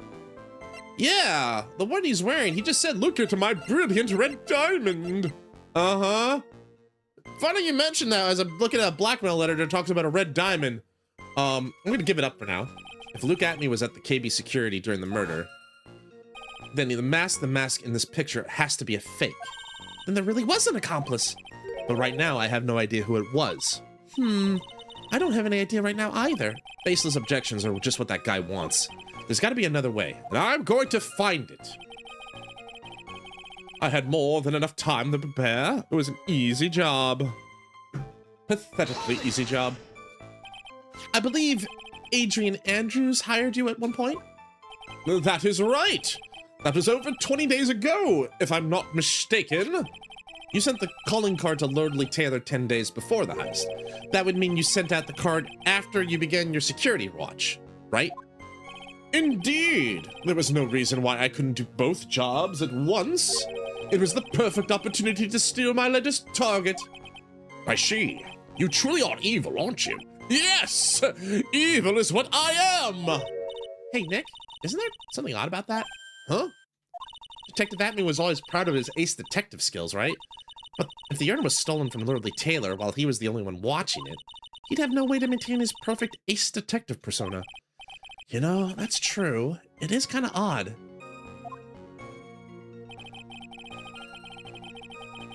But let's remember, we had a pattern here before. Like, I need to press everything, try everything, and then maybe something else will open up.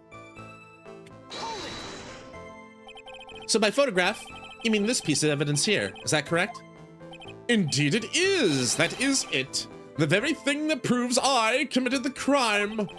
The very thing that proves you committed the crime. When you think about it, it's really odd.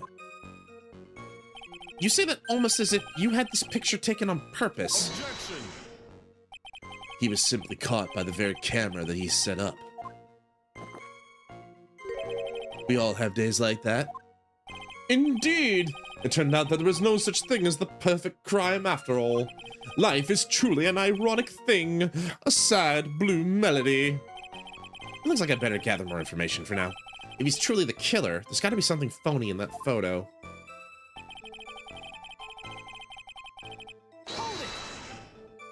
About the camera that took the photograph. Oh, come now. It's all too clear what you're thinking. Huh? You think I altered the timestamp on the photograph, don't you? I'm afraid that's impossible. The camera was set up by Lordly Taylor. And on top of that, it was Lordly Taylor's staff that printed the picture's data. Unfortunately for the defense, there's no way that picture could have been altered. I see. Looks like I better find something else that could be suspicious. So the alibi's false? Has to be, or he couldn't have killed Mr. Bullard at KB Security. But I'm not really spotting anything unusual. There are two possibilities. Either the mask in the photo is a fake, or the photo itself is. Alright, so...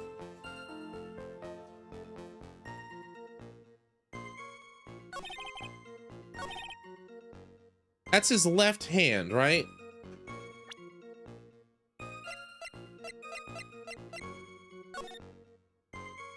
Where's his ring? He doesn't have that on there, so it can't be him. Can it? And that one doesn't have a ring. But he claims it was him, but he was always wearing that ring. And the other thing is here is like 2 weeks ago when she knocked over some paint, a wooden box that had the urn in it. That's the other thing that's inconsistent. That's the wrong photo. The two things I think in this photo that don't make sense is where's the ring on his left hand? And why is there's nothing on the box? Right? That's the two things that are speaking out to me right now. So I'm trying to think like, well, what can I do here? I'm trying to think about this. The box has no paint on it. Well, yeah, that's true.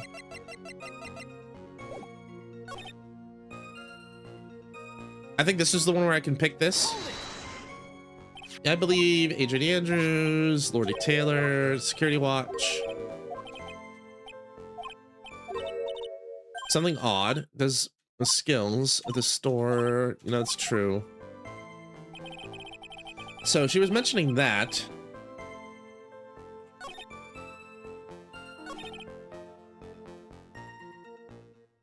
There would have been paint on the sleeve as well, I think. I had more than enough time to repair. The photograph contains more words.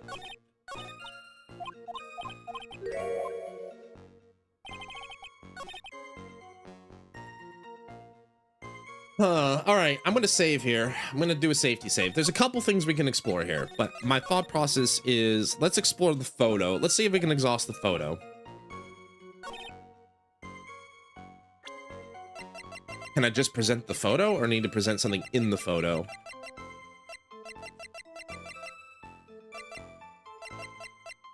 Objection! No? Alright, maybe I present the paint? It does? Huh? Objection denied. Alright, let's see. Can I do something about the splotch? Nope.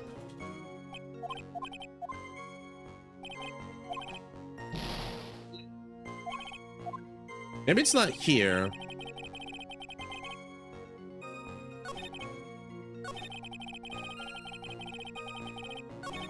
Maybe it's here.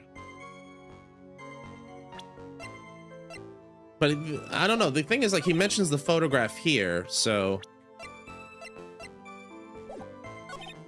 But then this was... He said this. I forgot about this one. So I can prove that he's either fake or otherwise.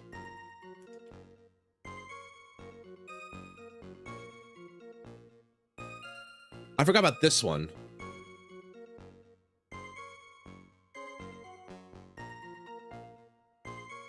I'll try this, but I'm pretty sure I'm gonna die. But let's try. Objection! Yep, that's death.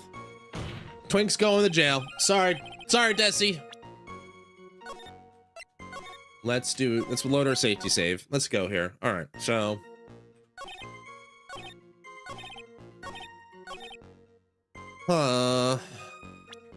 I'll try the paint splotch here too, but I don't know. Objection! Nope. Ow, my hands.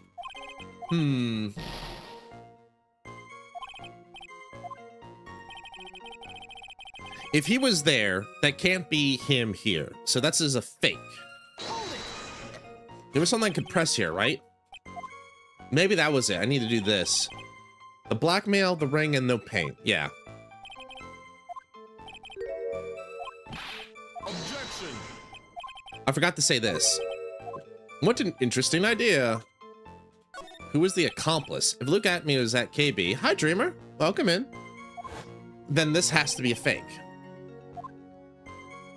Exactly. You had an accomplice.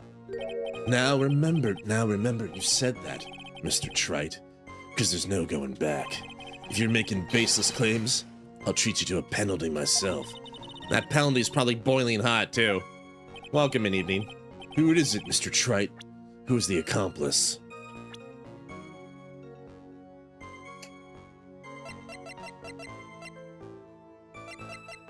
Well, there's two thoughts in mind. I don't think it's Ron, because he was there. He was at the CEO's office that night, so it can't have been him. But do I just present Mask the Mask? Because it's the obvious answer. Like, look who's in the photograph. Take that! It was this person. It was him. That's quite the prank you're trying to pull. Do you have any evidence that this person is in fact the accomplice? Well, the aura this person has around them is...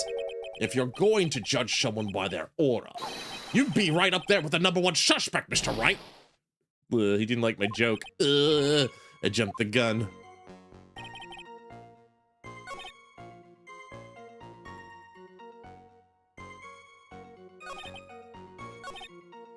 Just as I announced I would.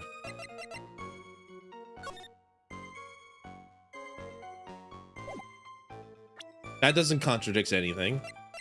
Oh,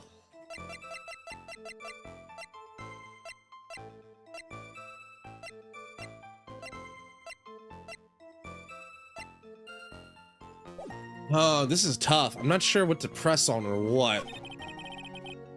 Do you guys have any thoughts? Otherwise, I can go maybe look for a nudge, like I usually do if I get stuck. I think the accomplice thing might be the point. But they did mention the cameras were set up by the company, but didn't they set them up by his order? Also, this was something that was interesting that she put up. Like, if this happened, why would he let it happen? Because that ruins the gig, right?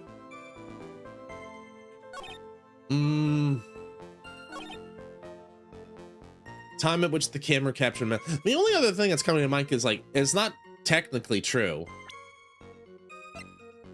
The time was 1 a.m. and this says, like, before 1 a.m.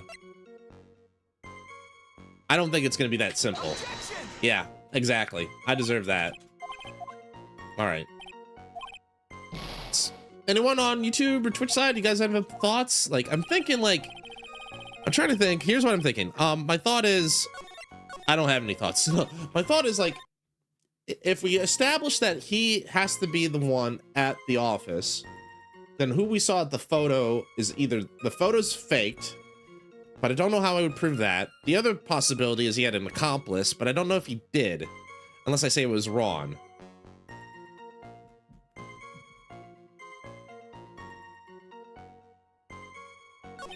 That's one other thing I could try. What if I said it was Ron who helped you because that was your blackmail victim? Yeah. Objection. Let me try this. I don't know if this is the right way. And I think I'm gonna get caught in a loop if I say this, but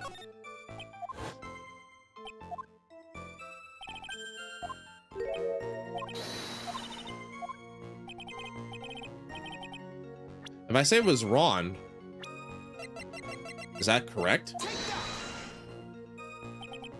Nope, it's not. All right. Wait. Yeah, I forgot that the music goes dead. A client is accused of murder while being the robber. Yeah, that wasn't it. All right, at least I can come back out. All right. Blackmail letter? You think of the blackmail letter? But what would the blackmail letter contradict here? What is this gonna contradict? I don't know what it would contradict. When is showing the ring?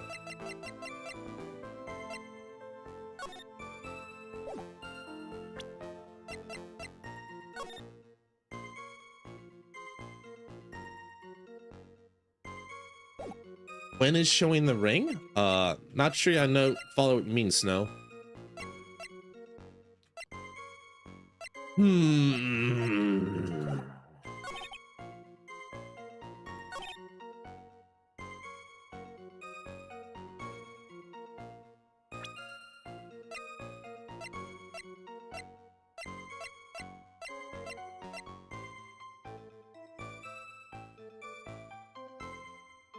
Why would he blackmail him up being at the exact spot for a ring? But the ring hasn't been brought up, and there's nothing that ties the blackmail letter either.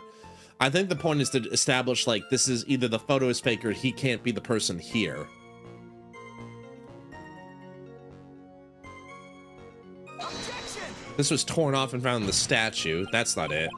That was 3? Oh, for a minute I thought it was not. Okay. Never mind. I'm gonna get a nudge. I feel like I need a nudge, guys. Sorry. I'm gonna just... I don't know.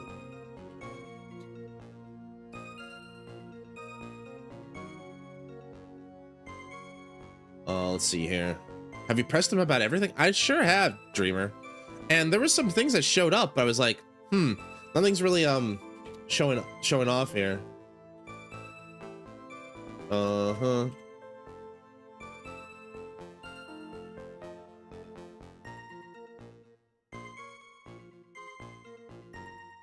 Spoiler free. Yeah, I just need a nudge. So my nudge for this will be...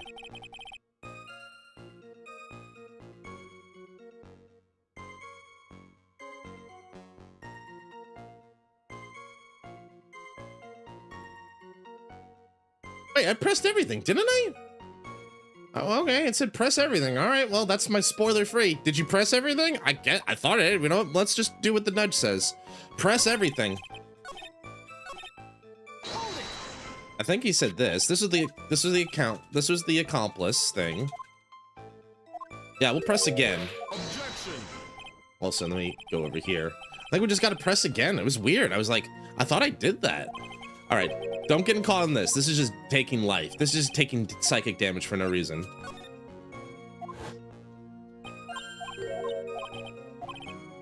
So we pressed that. We pressed this. This is where Maya brings up, like, the Adrian Andrews thing and the Ace Detective thing. I am evil! Then Maya does this, Ace Detective. Then press statement 3. Then I thought I pressed everything. I photograph this. The very thing proves I committed the crime. Very thing that proves you committed the crime. That means I could not have, unless I had an accomplice. Wait, that's new. So, oh God. Okay. So so now I think this kind of establishes the pattern this game has. It's like press everything multiple times. It's like the old RPG rule. Talk to everybody twice. So that's what's going on here. Come on, think long and hard about that night. The basement warehouse and this picture that supposedly captures it. It's gotta be here. Isn't there something funny about the picture? You bet there is. There's a couple things funny about it. Are you implying this picture is a fake? You bet I am. There's definitely something strange about the picture. We took a look around the basement warehouse that night before the theft took place, and there's something in this photo that doesn't match my memory of that night. Very well, let's hear what you have to say. What about this photograph you find funny? The paint, probably. Yeah. The funny part is right here. Why, this is a blood stain. Ah, blood! Now this case is getting interesting. Ooh, now we're getting juicy. Judge, you okay, buddy? Not exactly. The stain is actually pink paint. Oh, just paint. And peach colored at that. From blood to peaches, the judge sure loves going on his wild tangents. Ow, my hands! The problem with this photograph is not the paint. The problem is when you consider the layout of the basement warehouse. Something... I was wondering when this was going to come into play, but wasn't this in front of the door? Yeah, moved again, carried into the basement the day of the crime and moved again that night. Its original place was moved, and if it was at the time of the crime, it would have been in the photo? Is that the idea? I think? It was moved during the crime. So why wasn't it there in the photo if he was actually there at the time of the crime? Okay. Pieces coming together. It turns out something that should be there is nowhere to be seen. Right, because Adrian said, like, she spilled the paint, she moved the statue over where it was originally to hide it, and then after the crime occurred, we came down there, paint was everywhere, statue was in the corner again. Well, Mr. Wright, what is supposed to be in this picture instead of the paint stains? This, Ami Faye. The supervisor of the treasure exhibit stated the following. Well, there's a good reason for that. On the day of the crime, around noon, that golden statue just happened to arrive from the mountain training hall. I realized the statue would be the perfect size for covering up the paint stains. That's why I put it where you first saw it, which was approximately right over here. And then, yeah. I got so lost in the sword, but the statue also had another start. I myself was there the night the theft took place, and saw the statue in that spot. If this picture was truly taken on that night, the statue should have been there. Objection.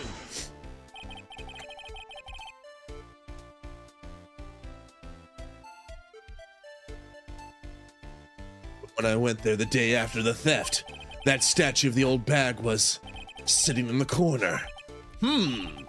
Perhaps it was somehow pushed there accidentally? Your Honor, the statue is slightly larger than yourself and quite heavy. It would take more than an accidental push to move it that distance. Huh. In that case, can you prove it? Can you give us the rhyme and reason as to why that statue was moved that night? Can you do it, Nick? Never mind who moved it. The real question is, why did they move it? And we know that already because we had figured that mystery before the trial started. Well, Mr. Wright, I hope you're prepared with your answer. Now then, who was the one that moved the golden statue on the night of the crime? We know it was Adrian. What do you think, Mr. Godot? A man should be able to answer his own questions. That's what I think. Right now, I'm busy trying to come up with 2 answers of my own. Why is coffee black? And why is it bitter? Mr. Wright, to put it simply, you've messed up. What? What do you mean? You need to think about why the statue was moved. The good news is about when everyone chews me out is that it gives me time to think. What do you mean? I thought that was right. You said asked for who? Who? Who moved it? It wasn't Adrian? Maybe the paint now? What do you think? No? Am I stupid? He asked specifically who, as in whomst, right? Whomst done it? Then the only other thing would have been Mr. Atme? Oh, dang it! I fat fingered that one. Luckily, the game doesn't seem to be like wanting to punish me for this. It's like, you're on the right track. We'll let you have this one for free. You can goof up. Free goofs. Free goofs for getting this far. All right, I'm going to hit profiles. I guess I'm supposed to say Luke moved it at the time. The one who moved the statue is none other than Luke Atme. Come now, Sir Lawyer. There you go again on one of your strange delusions. Mr. Wright, what basis do you have your strange delusions? Thank you, Your Honor. It's very simple. The witness was the only one in the basement warehouse that night. Oh, wait. Did I get the order wrong? Oh, wait. Yeah, I did get the order wrong. Adrian moved it there to hide the paint. But that was before the... Oh, I got the order of events right. I was wrong. All right. At least the game didn't punish me. It could have zapped me really hard. Order of events was Adrian spills the paint, drops the urn, puts it together. That's why I got the paint splotch, hides the paint splotch with the statue. It was there. Crime occurs, door opens. He moves the statue away before, but he probably moved it away before he went in and got the camera footage, the camera shot. And he was the only one who could have done it because he was the only one in the basement. Okay. I think I got the order of events correct now. That is indeed very simple. However, why would I want to move a heavy golden statue? The reason for moving the golden statue. Here's where our battle really begins. Well, Mr. Wright, what reason did the witness have to move that statue? The reason can be found here in the photograph. Look at me. You pretended to be Mask the Mask to create an alibi by showing that you were at Lordly Taylor that night. But this photograph contains a single fatal flaw. If the statue had been there, your lie would have been exposed like cheap film at a drugstore. That is why you had to move the statue. A single fatal flaw? Interesting theory. Please enlighten us. Just where is this picture does the lie exist?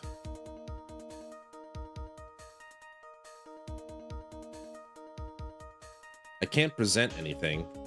So it's either the okay, so it's not an evidence thing yet. So he used the paint splotch, but I think the real problem is the box, right? Because there's no paint on it. Well, I'm dead either way, so here we go. It was nice knowing you, Boat. The lie is Mask the Mask. Are you saying this Mask the Mask's a fake? I think I screwed up. You know, I really wish you would start acting more responsibly. Huh? Excuse me. The current question is, why was the golden statue moved? So what possible connection could there be with Mask the Mask's identity? Oh, buggers. Oh, buggers. Your face has "oh buggers" written all over it. Damn it! He knows my oh buggers face. That's a penalty for you. Shit!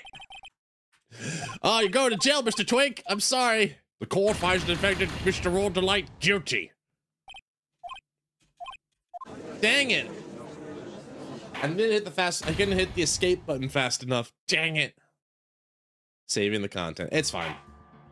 All right. How far back am I back? Right, it was this.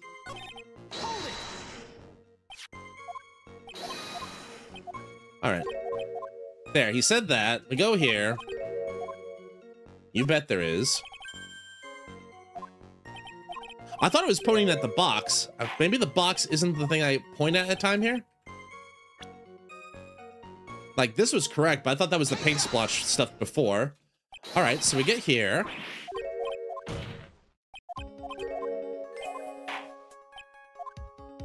You pointed at him. I didn't mean to. I was pointing at the box. I thought I had the box.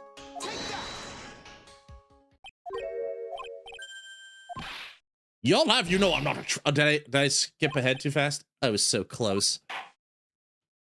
I should have meant that. Seems you've been just wasting our time. Shit! Very well then, witness proceed. I'm loading that in.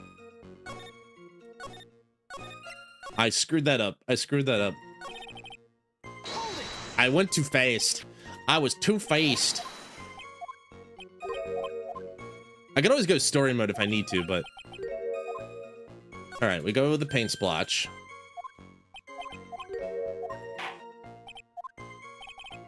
Take your time, we have all day. I appreciate that. Alright, so we got the paint splotch. The blood stain, but it's paint. Peach paint.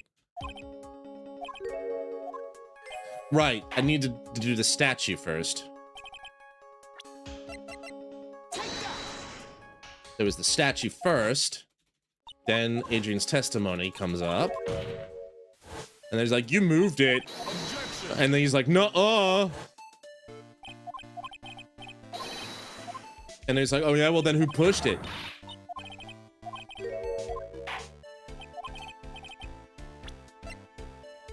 So we know who did it.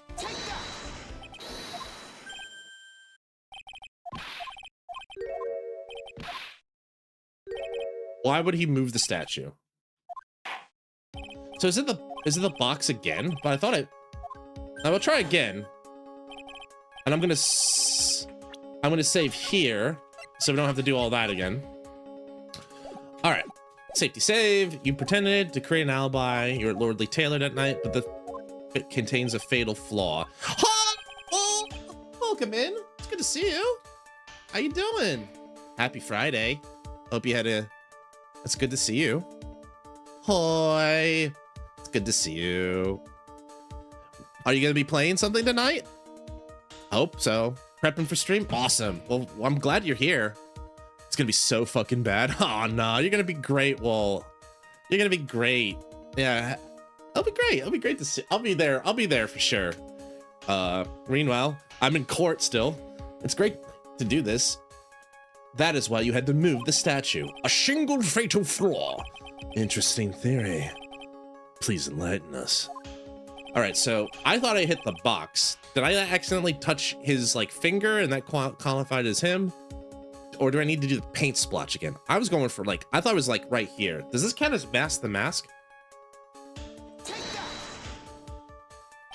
The lie is, no, that's mask the mask. So that was what we did before. Okay. So it's not the box. He's got an old bugger's face. I'm gonna be doing VA shit. It's gonna be scuffed. Oh, it's gonna be wonderful. I can't wait for that. Well, I really want to do this again with you sometime. We should make a plan to do this. But I feel like I owe you one. So you did me a favor. I should do you an IOU. I think I owe you something. So who came on the wall? Funny story. Anyway, I think it's this. If it's not that, it's got to be the indent, maybe. Gotta be precise here, I think. The line on the photo is somewhere around here. Jumped into conclusions again? I think you need to take a gander in your local mirror. As the Yiddish proverb goes, a half-truth is a whole lie. Keep lying like this and you'll be the one on trial. Am I wrong? Am I about to get guilted again? Oh man, now they're calling me a liar.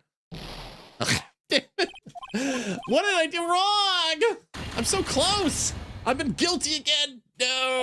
No, I'm innocent. The twink is innocent, Your Honor. I swear. The twink didn't do it. Oh man. All right. What am I supposed to be pointing at? Wait, there is one other thing. Wait.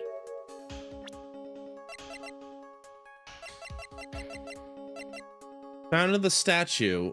Looks like it was torn off some clothing. Is that it? Timestamp? That's it. he's got to have the brooch. Where's the brooch? Is that it? I don't know if this is it, but is it the brooch? It could be the brooch. Where is your delightful little Mask the Mask brooch? Am I right? The lie is Mask the Mask. No? Okay, so it's not... Anything pointing to him seems to be the problem. Why was the golden statue moved? Your face is oh buggish again. Oh, there you go, Mr. White, with your oh buggish face again. That's a penalty for you. I don't know why now I overshadowed a bit English. I'll ask you again, Mr. Trite. Where in this picture does a lie exist?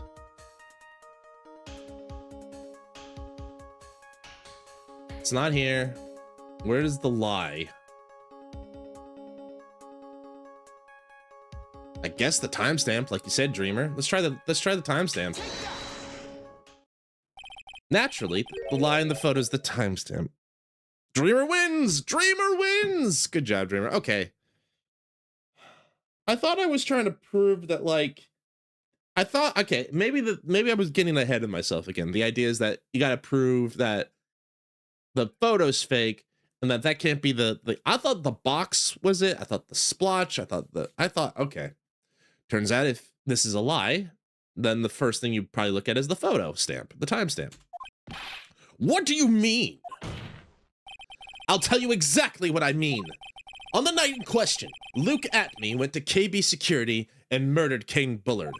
Therefore, it's obvious. It would have been impossible even, for him to have been at Lordly Taylor at this time. Rabble, rabble, rabble, rabble! But what does this have to do with the statue being moved? Remember, if you will, Your Honor, when was the statue placed beside the warehouse door? Before the crime? Well, the statue was taken down to the warehouse on the day of the crime, and it was placed there in order to cover up the paint. Exactly. Luke Atney had already decided on the time when he was going to kill the victim. And so, in order to create an alibi for that time, he took this picture days before the murder took place. What the? Of course, the statue hadn't yet been brought down to the basement warehouse yet. Ah! So, on the day of the crime, Mr. Atney must have been quite nervous. As nervous as a long-tailed cat in a rocking chair factory, so to speak. Good metaphor. Why? Because something that wasn't supposed to be there had been brought down and placed where it wasn't supposed to be. So again, I'm a dumb person. I think I had the order of events wrong. Adrian broke the urn and fixed it and had the paint before.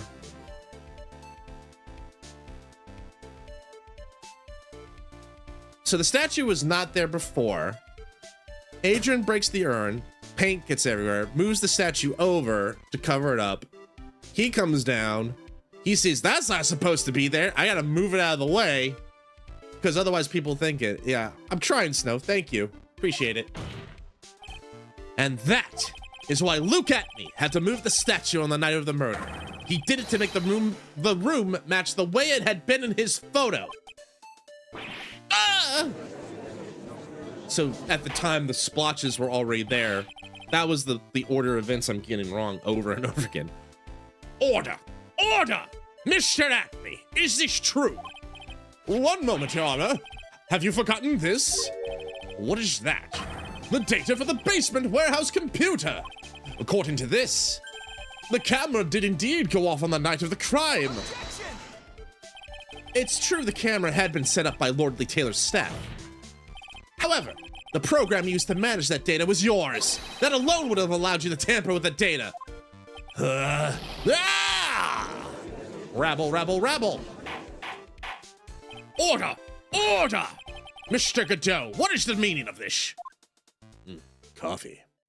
It means I love coffee.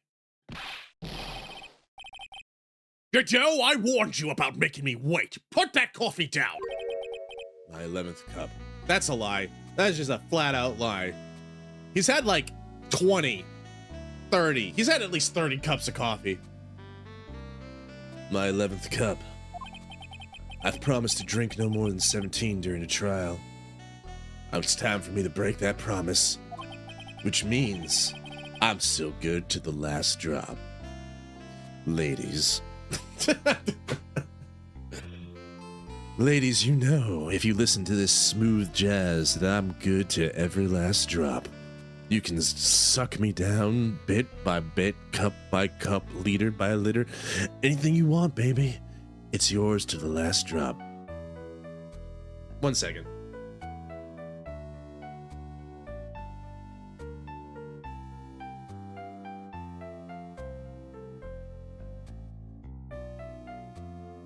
Well, look at that. I was self-flagellation just in time for an ad break. Thanks everybody for hanging out with me. Snow, Wool, Dreamer, everybody who's Shizu, everybody who's shown up tonight. It's really nice to see you on YouTube. It's nice to see you too. How you guys doing? You guys chill?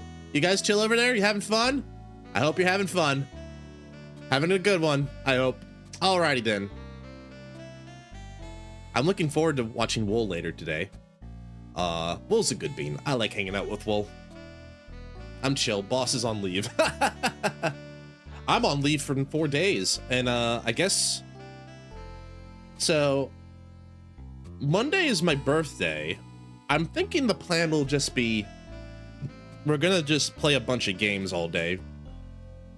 I'll probably just be hanging out. Maybe I'll do something where like I'll have like a channel and invite people who want to come on and to the Discord or hang out for a bit. Guests of the show, or I don't know. But probably just be a chill day where I'm just gonna be hanging out. That explains the snow I'm gonna get then.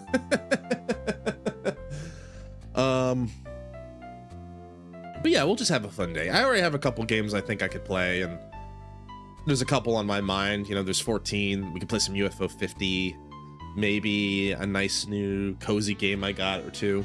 Something like that. We'll figure something out, but I'm not in any big rush for that. Some Fields of Mystria, maybe. Some more farming. Depending on how tomorrow goes, we'll probably just do some farming as well, but yeah, it'll be fun. It'll be a good time. I hope it'll be good. You know, it's just nice chill time with this smooth jazz. Just makes me like, you're listening to the great, you're listening to RFM, you're listening to RXFM, playing the classics from the 90s, the 2000s, and the 2010s. RXFM. And I will be, this is your host, DJ Admiral Merc, and I will be with you all night. Call in, got a question for the Admiral? Come on, call on in. We'll be taking those responses between air, but now another rendition of Godot with I've had too many goddamn cups of coffee. You know it, you love it, it's been #1 in the charts for 3 straight months. I feel like I'm gonna do that, I'm gonna have to go like, shift tone is like, this one's been on the top charts for the last 3 months. I'm Casey Kasem, and you're listening to RXFM Top 100. Anyway.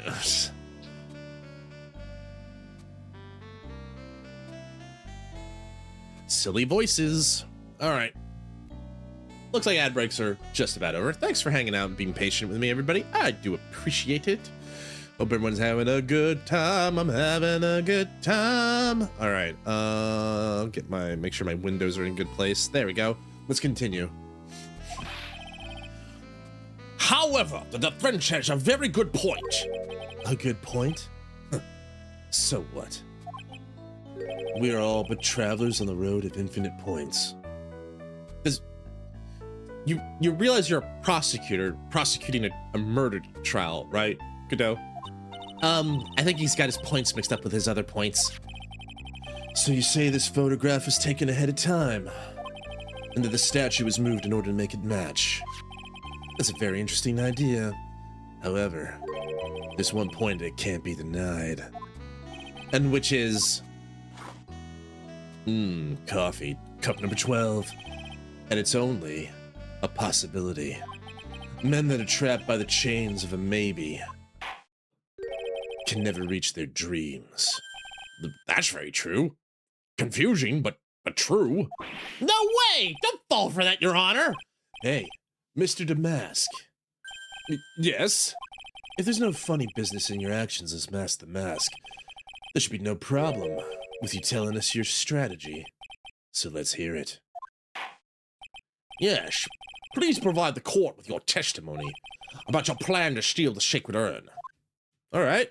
The sacred urn heist. I first received the request from Lord Lieutenant about 20 days ago. The urn was placed in a box, and Zvani! It was then sent to the warehouse. Hence, I was actually unable to see the urn for myself until the day of the crime. I knew it was an extremely valuable treasure, so I sent my card 10 days beforehand. I then handled security by myself to ensure that my crime would go smoothly. At last, I held the urn in my hands for the first time at 1 a.m. on October 12th. That's pretty much all of the stuff we've heard before, isn't it? Yeah. We'll find out the truth in the nuggets. Okay, so the lesson, the pattern here is press everything multiple times. Witness, you're sure there are no mistakes this time? Zvani! Very well then, Mr. Wright, you may begin your cross-examination. The sacred urn heist. Urn. Alright, let's press everything twice. You were asked to guard the urn by Miss Adrian Andrews, is that right? Indeed, it seemed that they had heard of my sparkling reputation. I see Miss Andrews is still attracting the weirdos. You better watch out, too, Maya.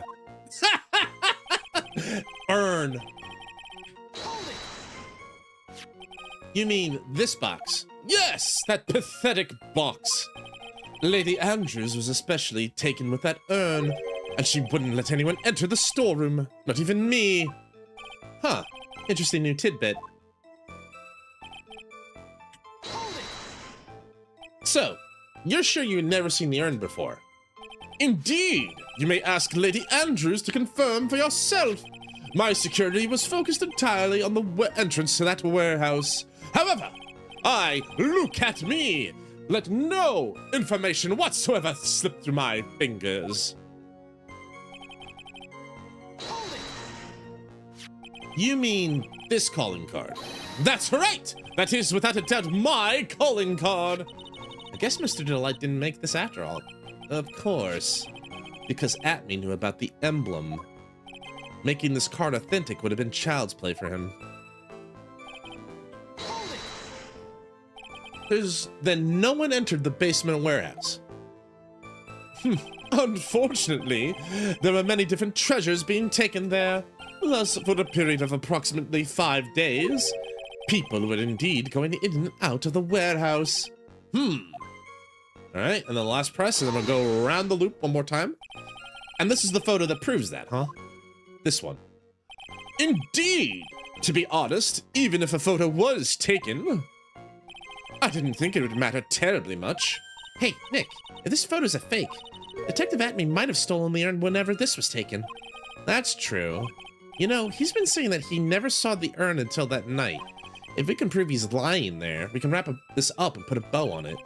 I need to take a good hard look at the court record. Not a lot to go on, is there? That detective's been covering his tracks. There's only one thing we need to prove in this cross-examination. He took the photo well before the actual night of the crime. Alright then, well, how do we do that? There's one thing that Atme stated very clearly, that he had never seen the urn before he stole it. We need to prove that he's lying. Alright.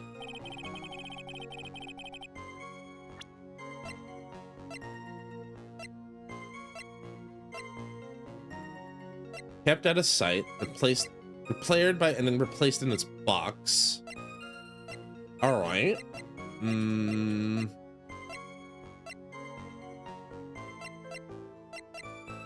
Is the proof this box? Well, no. Wait, the calling card.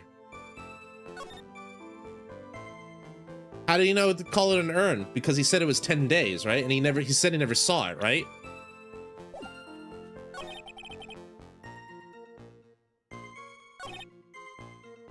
Is that it? I was unable to see this urn for myself until the day of the crime. Then how did he know it was an urn? How did he know what the sacred treasure was? But how would he know it was speckled? That's the other thing, right? How would he know about this? I feel like that's it. Let me take a safety save, because one wrong move and we're dead. Yeah, the calling card says it, for sure. You're right, Snow. That's the same thing I picked up on. It says it in the calling card. I will be coming to purloin your most priceless work of art. Take care of the speckled urn.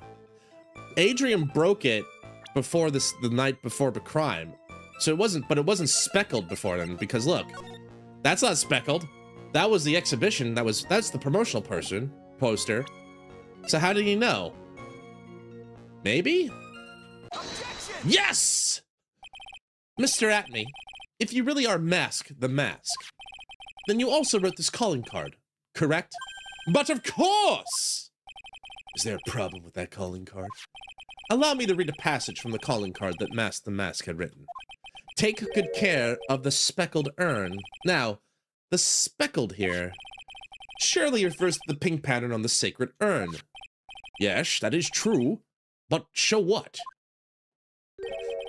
Truth be told, there's no way that Mask the Mask could have known about this pattern. What do you mean? This pink, spotted pattern on the urn is actually nothing more than paint stains. Paint stains? And these stains did not appear until after the urn had been taken to Lordly Taylor.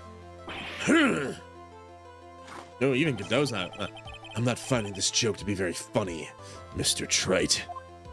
The day that the sacred urn was taken to the warehouse, the urn was broken due to a human error, or should I say, a human error-prone human. Oof. And that's when the pink paint got on the urn. You can't be serious. And yet this calling card clearly mentions the pink pattern. Which means Detective Atney had seen this urn long before the crime ever took place. In fact, he saw it when this fake photo was taken. And because this photo is fake, your alibi for the night of the murder no longer holds water. That's what he said.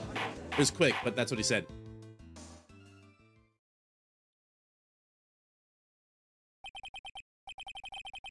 Witness, do you have anything to say for yourself? All right, that did it. He's broken. Well, he's kind of broken before, but I don't think he's going to give up that easy. It's either going to be him or Godot. I know how this goes. Nick, I think it's still a little early for victory pose. Huh? There it is, cup number 14. Lucky cup number 13, I mean. Huh. It's so sad. No one has any conviction these days. Conviction, you say? Yesterday, we all decided unanimously this man was Mask the Mask. And now we're calling him a murderer.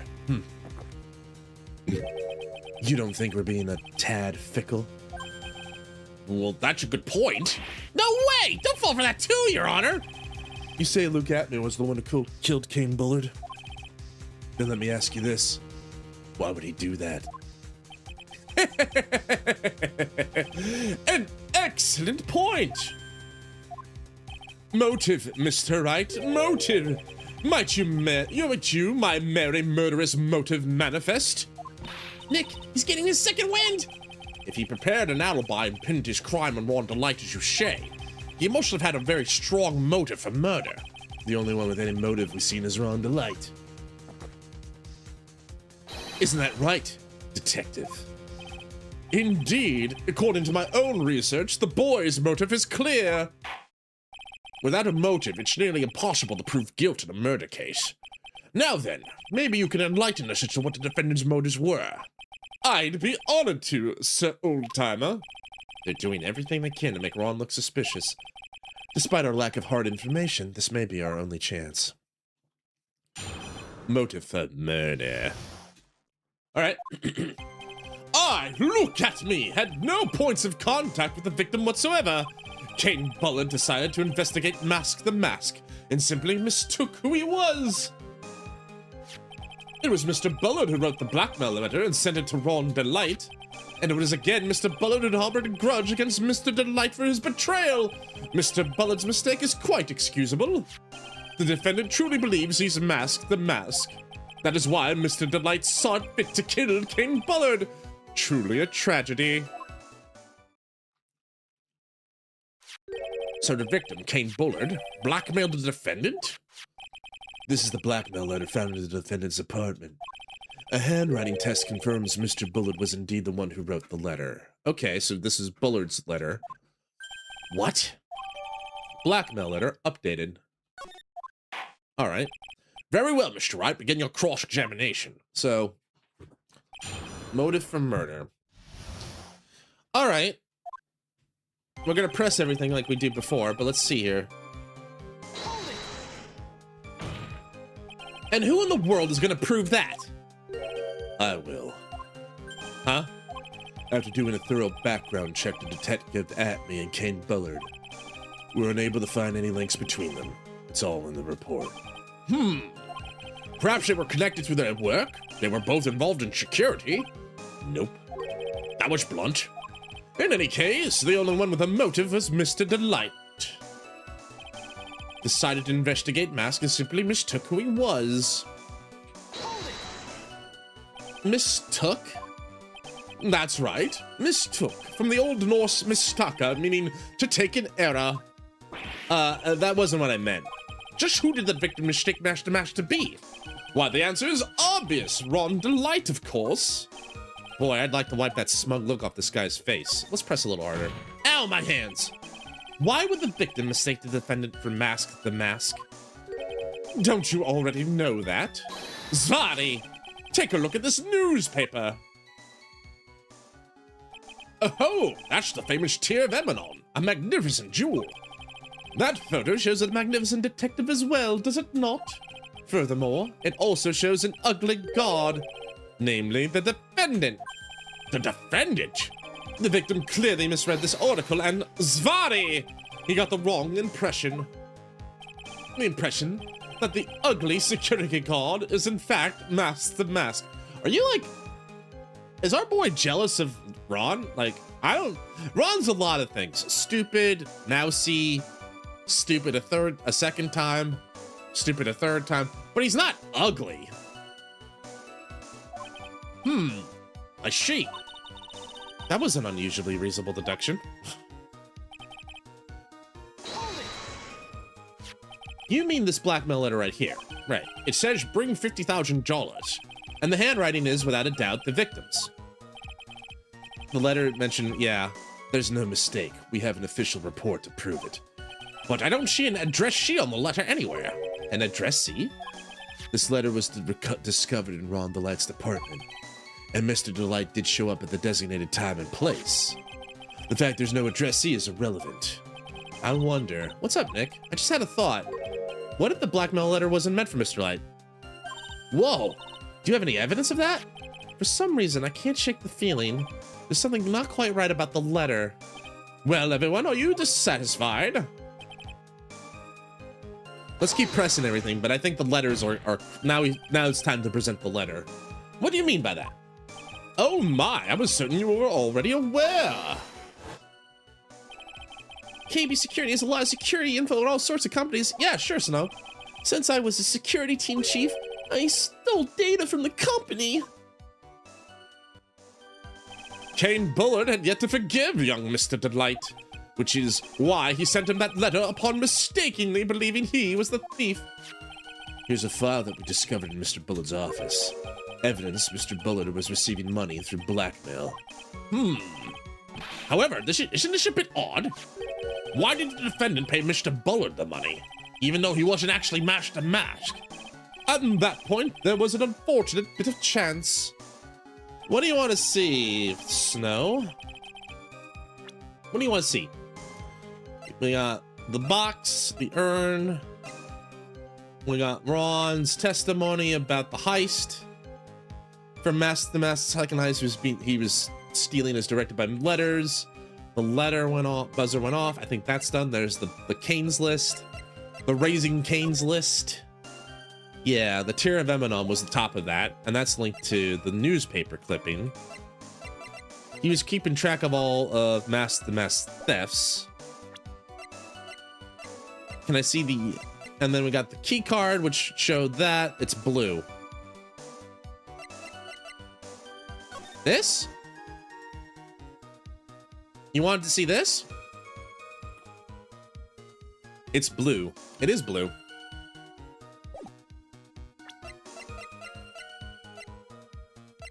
Anything else you wanted to see, Snow? Otherwise, keep going.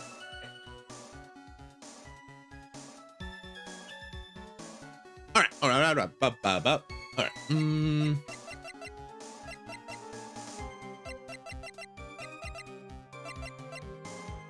I feel like the blackmail letter is where you gotta do.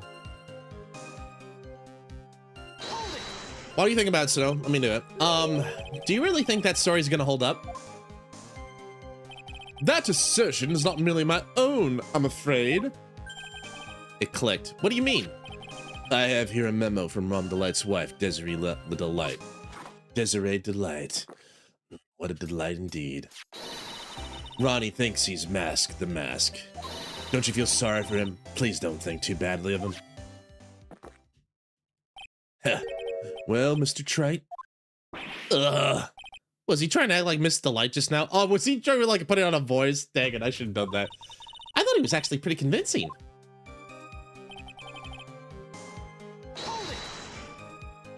Ow, my hands. That's just your imagination talking. Come now, Sir Lawyer.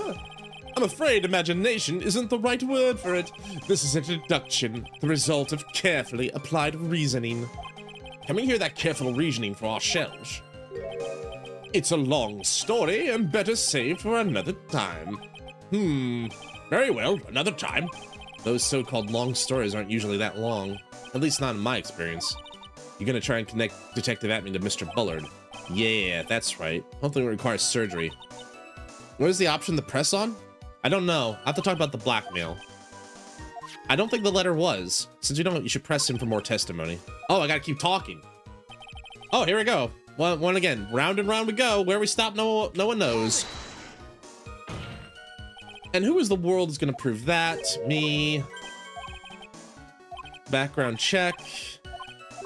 Thanks, Setchan. Press everything a second time. Mistook.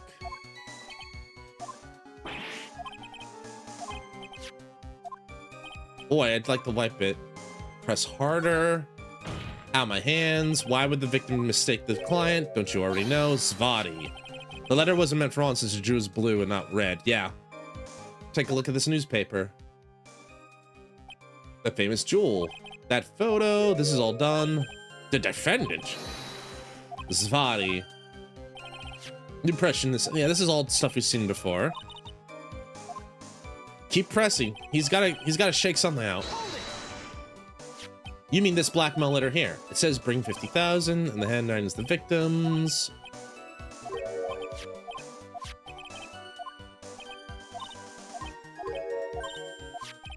For some reason, I can't shake the feeling.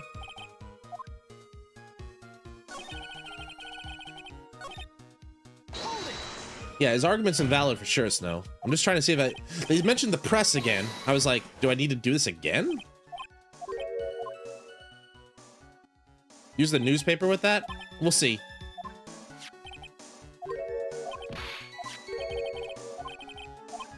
I'm just waiting to see if there's anything that shakes out. It doesn't look like it.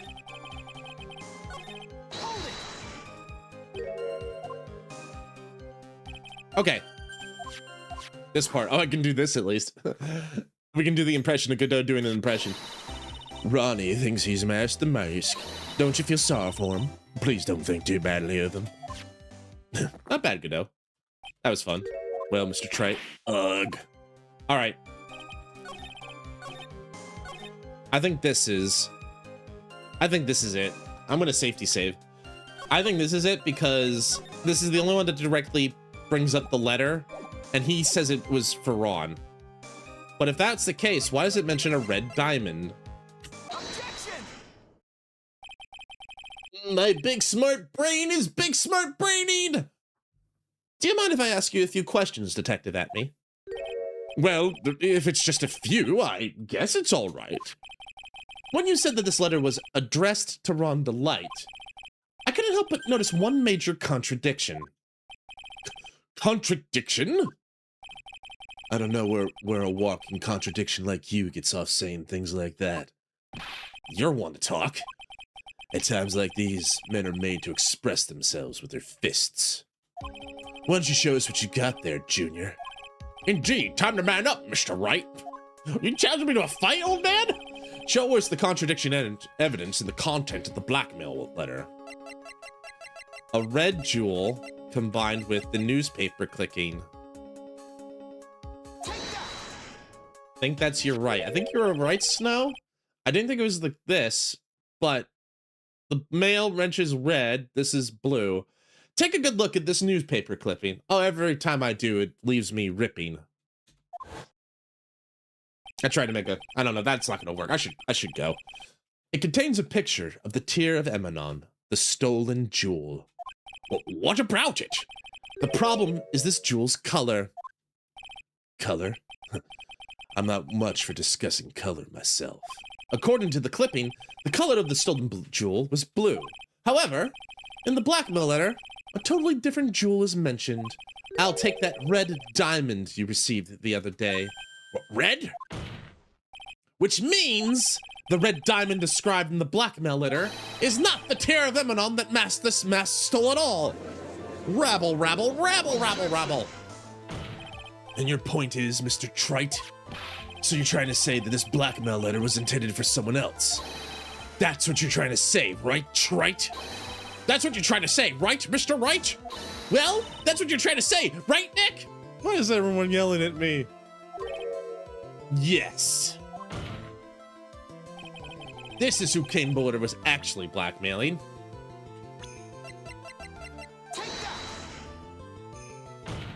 Ow, my hands. Naturally, it was you, Detective Atme. Do you have some sort of basis for that claim? You've been personally involved in every single Mask the Mask case, and in the last case, you recovered what was stolen and received a jewel as your reward. A jewel? Probably the one wrapped conspicuously around your finger. That red diamond ring. That is the diamond referred to in the letter, which means that Kane Bullard wrote that letter in order to blackmail you. Ah! Rabble, rabble, rabble, rabble. Order, order in the court. Order, I say. It seems you've gone too far with your childish pranks, Mr. Trite. Uh-oh. I don't like the way he said that. Kane Bullard blackmailing Luke Atme? Are you for real? Yeah, I am. Nick, come on, stand up to him. Then answer me this. The blackmail letter contains the following passage. If you don't want your identity revealed to the world. Yeah, she certainly does.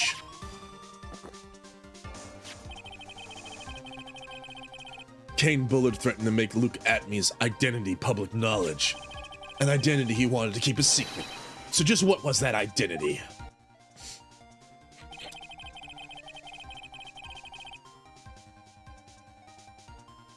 Atme killed Kane Bullard because he was afraid of his secret becoming known. What was the identity he wanted to keep secret?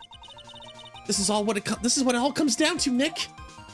The identity that Luke Atme wanted so desperately to keep secret was an ace detective. No,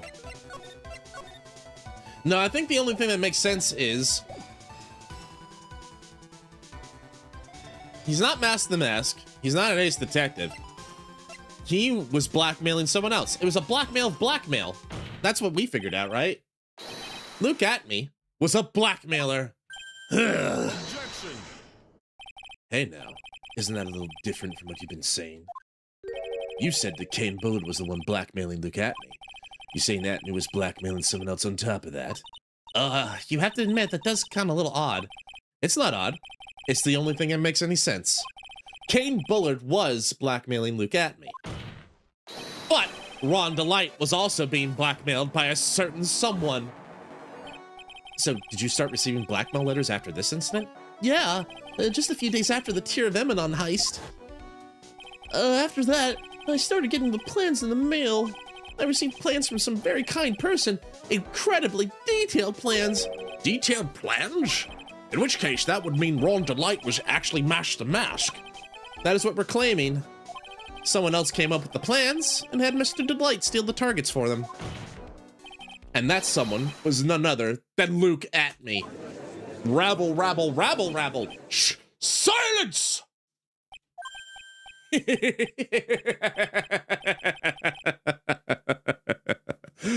Oh, now I see. It's all becoming clear. What is? When you were in grade school, you received the same report card every year. Careless, with the tendency to jump to conclusions. Am I wrong? Ah! How did you? He knows. You say that I, Luke Atme, was blackmailing Ron Delight? In which case, I would naturally know all about his relation to Mask the Mask. Well, yes. Ron Delight started receiving plans from his second crime onward, correct? Which means I learned of his identity when he committed that first crime. Good point. You certainly couldn't have blackmailed him otherwise. In that case, let's see some hot, bitter evidence. During the first crime, how did Luke Atme know that Ron Delight was Mask the Mask? How did he know that?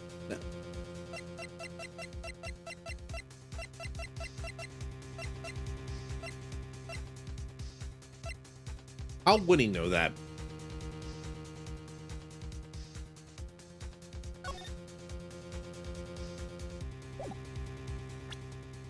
Is it just the newspaper clipping again? Hi, Jupiter. Welcome in. Good to see you. Hope you're doing well. Happy Friday. We're in court, and I'm trying to figure out... I think this is the last piece of the puzzle. I'm just trying to figure this out. The only thing I think links it is the article. That's the only thing that ties them together. Because he also said that, like, that's the defendant. Right? I think I'm right. Hopefully. I think I see it. See what? When you were in grade school, you received the same report card every year. Gets into lots of mischief trying to be the center of attention. What do you mean? This newspaper clipping. It was the clipping because that's the only thing that kind of binds them together at the time they were talking about, right? It has the first crime, the jewel. It has Luke, and he said, that's the defendant. Puts all three in the same spot. This newspaper clipping. It has a picture of you and Ron Delight in his guard uniform. It seems that Mask the Mask didn't just disappear into thin air. He just took off his outfit and hid in a bucket. That sounds far too stupid to be true. Judge, this entire case would blow your mind if you had been paying attention. Correct. With tricks like that, he couldn't fool a baby, let alone an ace detective. And that's when you figured it out, Mr. Atme. That's when you learned that under his mask, Mask the Mask was really Ron Delight. What the? Wasn't he supposed to be Mask the Mask? Not only that, looks like he wasn't even an ace detective. I can't believe it. He was just a slimy blackmailer. What a fraud! Trying to pass himself off as an ace detective. Why you? How dare you expose me like that? Why I mean, I've never blackmailed anyone in my life. I am a famous and proud ace detective, and I'm also Mask the Mask. Why can't you understand that? I'm afraid you're neither a proud thief nor an ace detective. You're a blackmailer and a murderer. That's your true identity. Why you? How dare you even imply that one so smart and capable as Collinicum Small? Why not try doing something yourselves with a big mouth of yours? Oh, fools! Fools! I said nothing you can compare to my genius! You're just jealous! Descramante! Come there's nothing great commanding I can know. Blackmail the fence, I'll kill my It's enough to make one laugh. I'm out of breath. It would seem we finally arrived at the real answer. That was quite a performance by Mr. Atme. Bailiff, please prepare a cell for Mr. Atme. Objection! It's never the end. Is that cups 15, 16? I think it's 15. The hammer that strikes too fast has no time to aim. What do you mean? I'm always prepared to deliver my ruling. Allow me to say one thing. I will be the one to judge. Huh? You don't get much more in your face than that. It appears your claws weren't quite sharp enough, Mr. Trite. What do you... It's true you've proven a lot of things. Things like Luke Atme was a filthy blackmailer. And he was that lordly tailor the night of the murder.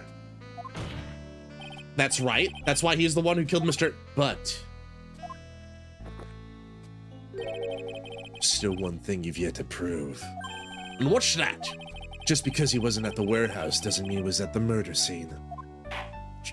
Fair. Therefore, if you can't prove that this pitiful excuse for a man was at KB security, then I don't see how a verdict can be delivered. No. No way! Order! Order in the court! Well, Mr. Wright. This is it. This is the final round. Final round. Fight! I'm gonna take a safety save. Okay. I've got to prove that Atme was at Mr. Bullet's office on that night. But can you really prove that? That's long enough, Mr. Trite. I want to hear your answer. That night, Luke Atme was at KB Security and the defense. So before in the trial, we established that there was a buzzer record and there were no fingerprints on it, which meant it couldn't have been Ron or someone buzzed it. It couldn't have been Ron because he was wearing gloves, but there are no fingerprints on it. It could be Ron or another. I feel like this is the thing that proves it, or the record. Someone hit that buzzer and then either wiped the prints or were wearing gloves as well. But if Ron was knocked out,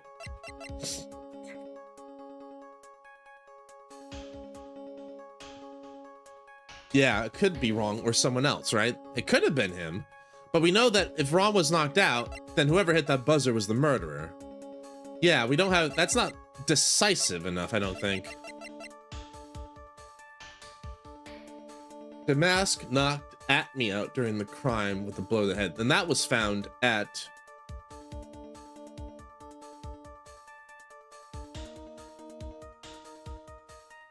Hi, Atme. Welcome in. Thanks for the boat. Could that have been the murder weapon? Cerebral hemorrhaging to blunt trauma from the head. Could that have been the murder weapon? This always happens as soon as we're about to win. The prosecutors is the one thing that stops us. I think we can prove it, because if I can't, then the other one's not it. I'm in the zone. You're fine. The defense can prove it with evidence. Are you sure? Don't you worry. I'll watch over you as you break down and fall to pieces. Very well then. Let's hear this proof. Proof Luke Atme was at KB Security that night.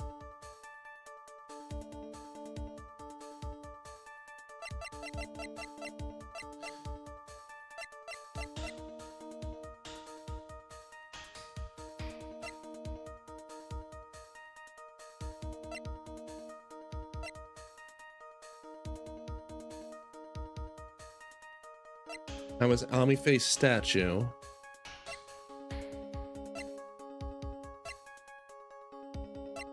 There's a couple pieces of evidence that haven't been introduced yet. They could be Ron herrings. That's not it. It could be the buzzer record. It could be the buzzer itself. It could be, I think for some reason the murder weapon. If we present the murder weapon, because Luke Atme said this too. And it also kind of aligns with like, the thing is like they both said they got hit with a blow to the back of the head. They made point of that. I'm gonna risk it. We got one hit. We can take one hit. We can tank one hit, but this is the proof. Poor TN. It's true. That is very important. However, I'm not so foolish as to think that will pass for evidence here. What are you doing? Is that a safety shave? No. It looks like a safety shave to me. Mr. Trite, it's time you learned the true flavor of life. My special flavor of my Godo blend number 49. Thank you. It's scalding. Protein like a mean. Oh, no worries. Thanks, Soup. Welcome in, Soup, by the way. Well, Mr. Wright. It's bitter. Very bitter. Come on, Nick. Don't give up. What do I do? Is it gonna be one of those things I can't prove it? Let's try it here. I think the only other thing that makes sense is the record, right? Because if Ron's knocked out, but it's not concrete. That's one thing we haven't proven yet. This is the proof. It's not the proof. All right, we're just gonna see. Let's see here. Wait, did I just save over that? Please tell me I didn't just save over that.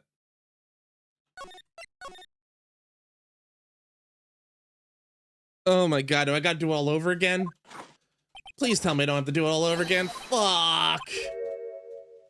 Oh my god. Oh, well, okay, this is fine, this is fine, this is fine. I saved here. That's fine, actually. Let's take a deep breath. We'll save here. Oh god, I thought I was screwed up.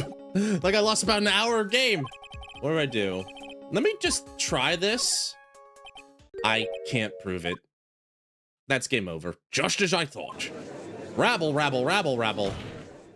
But if we hear more of Detective Atmy's testimony... Unfortunately, that's as far as you go, Mr. Trite. What do you mean? I won't allow for any more testimony. That's what I mean. What? Have you forgotten? Luke Atmy is here after we interrupted his own trial, and you have failed to prove that he committed the murder. I think it's time for this witness to return to his own trial and face his guilty verdict as Mask the Mask. No! Was that the answer? I'm a little mad. Well now, Sir Lawyer, it seems that love wins out in the end after all. I am the ace detective as well as Mask the Mask. My verdict will verify that. Just as wrong delights will verify he is the true murderer. I declare that with the full force of my ace detectiveness. Jury doesn't seem to be buying it. Rabble, rabble. Order! Order in the court! That's enough deliberation over the witness. I can't believe this. This rate, Ron is... I'm a little annoyed that that was a trap and I fell for it, but let's just go. Don't give up now, Nick. We still have to look. We can look for more evidence, and by then it'll be too late. Huh? Why? Because he's about to get convicted of something. Double jeopardy. One of the basic rules of any court of law. Double jeopardy? Should a defendant be tried and found innocent in court, the defendant cannot be tried again for the same crime. This is a fundamental rule of all courts, and it applies to this witness as much as it applies to anyone else. Mr. Atmy will be found guilty in a matter of minutes. Guilty as Mask the Mask, which means he will be innocent as far as the murder of Kane Bullard is concerned. No way! The fact that you are unable to prove Mr. Atmy's guilt of that crime here means he will be never again be tried as Kane Bullard's murderer. Hi, Lurvin. Welcome in. Thanks for the boat. Did I lose? I lost, didn't I? Aw, sad Phoenix. Now there's nothing I can possibly do to win. Even if Ron is proclaimed to be innocent, the real killer Luke Atmy will go free. You've cross-examined every statement the witness has made here today. And as long as there's no more testimony, I'm afraid I have to declare there will be no further questioning of this witness. Are there any objections?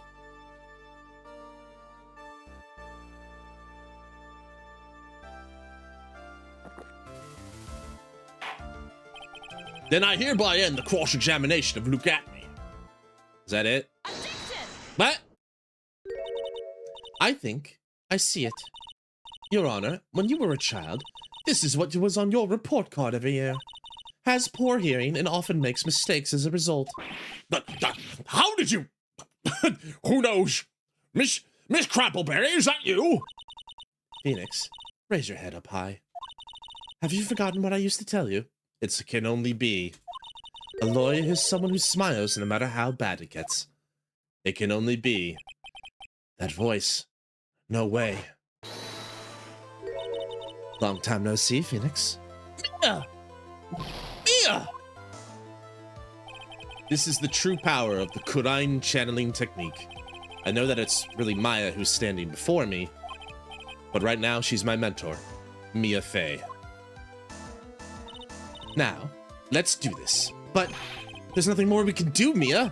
Without any more testimony, I can't cross-examine. Not yet. The testimony's not over yet. What do you mean? Your Honor, just now you said something very interesting. You have cross-examined every statement the witness has made here today. Yes, that's true, but... Unfortunately, Your Honor, you're forgetting something. Earlier, after the last cross-examination, this witness made a number of remarks. Well now, Sir Lawyer, seems that love wins out in the end after all. I am the ace detective as well as Mask the Mask. My verdict will verify that, just as Ron Delights will verify he is the true murderer. I can declare that to the full force of my ace detectiveness. Yes, but these comments appear to have no importance whatsoever. Very well. Then we shall prove their importance via cross-examination. At any rate, as long as the witnesses made these remarks, we, the defense, assert our right to question them. Is that all right with you, prosecutor? Is something the matter, Mr. Godot? Nothing. Oh, Sir Lawyer, it looks like you're one step too late. If you think such falsehoods would do anything to me, Luke. Let's hear it. Huh? It's true the witnesses made some remarks. So then, let's hear this last bit of cross-examination. But, Mr. Godot, what are you? Very well then, Mr. Look at me. I'm going to allow the defense to cross-examine your earlier remarks. The defense would like to hear why you declared the defendant to be the true murderer. So please, give us one last bit of testimony. Phoenix, this is it. This is our absolute last chance. Yes, Chief. Phoenix, what are you doing? You know I can see beyond the fourth wall. You're doing a safety save, aren't you? And what happened to that spiky hair? You're bald and you're wearing glasses. Shut up, Mia! Just get out of my head!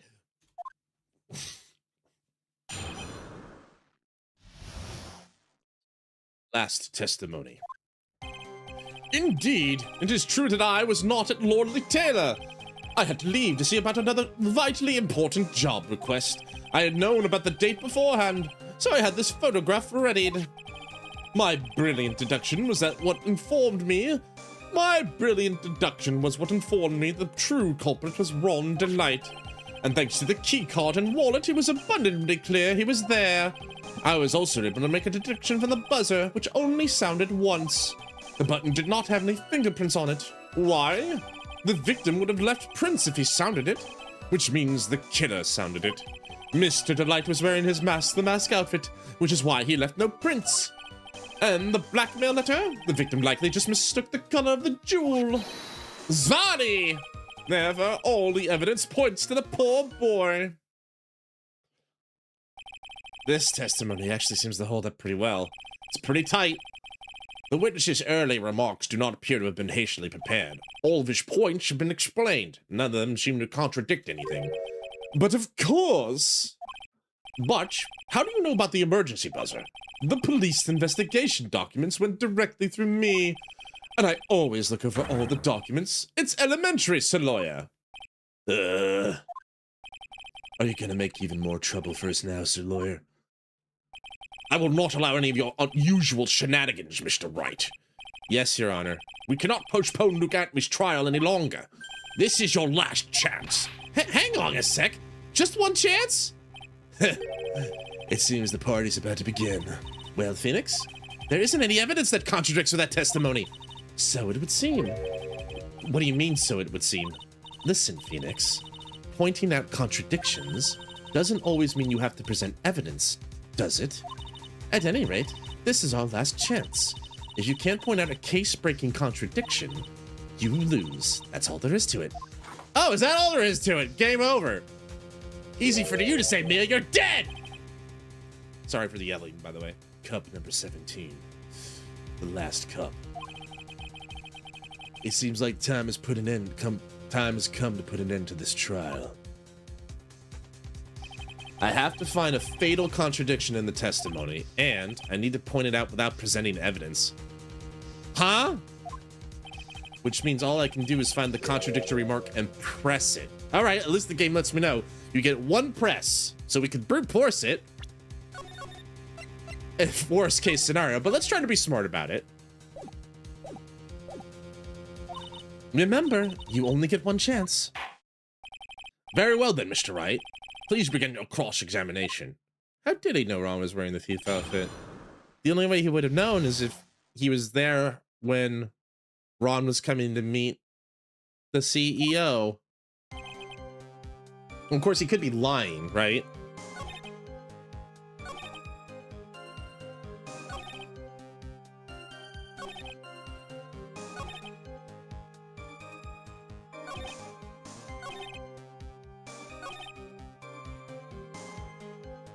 Unless he heard that, but he didn't hear that testimony because Ron wasn't, he couldn't have heard the testimony. He was in the other trial at that time. I think I safety saved already, but I'm gonna safety save one more time. I think this is it. He didn't know this, and he couldn't have known it because that was an earlier testimony before he pulled him into court. I think you might be right, Snow. Mr. Atme, about this last remark. Objection. You still don't get it, do you, Trite? This isn't the time to be pressing the witness on every little statement. I'm afraid you're the one who still doesn't get it, Mr. Godot. What? Mr. Atme, it seems you finally admitted that you were in the CEO's office on the night of the murder. How can you say that? Let's review your testimony, shall we, Mr. Atme? The button did not have any fingerprints on it. Why? Mr. Delight was wearing his Mask the Mask outfit. Is that correct? Indeed. That's what I said. My deductions are absolutely foolproof. More like your deductions prove you're a fool. Oh, snap! I'm sorry. Whatever do you mean? I'm not panicking. I'm certainly not shitting myself on stand. For some reason, I'm starting to get really thirsty. No, you can't have your work. No, you said 17 cups. You're at 17. You're at your limit. When exactly did we learn that fact? When exactly did we learn that fact that Ron Delight was dressed as Mask the Mask when he went to the scene of the crime? That was, it was just a few hours ago. Back when my sixth cup was looking at me with a cold stare. Oh, did I forget to mention it before? Ron's mousiness actually paid off for once. I'm sorry, I just never had a chance to mention it up until now. His mousy, squirrely demeanor finally paid off. That's right. The defendant had yet to tell anyone else this fact before this morning.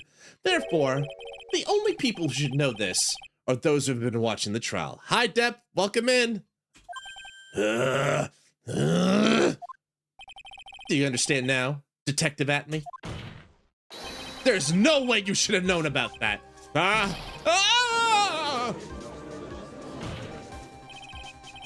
You were in the next courtroom being tried as Mask the Mask.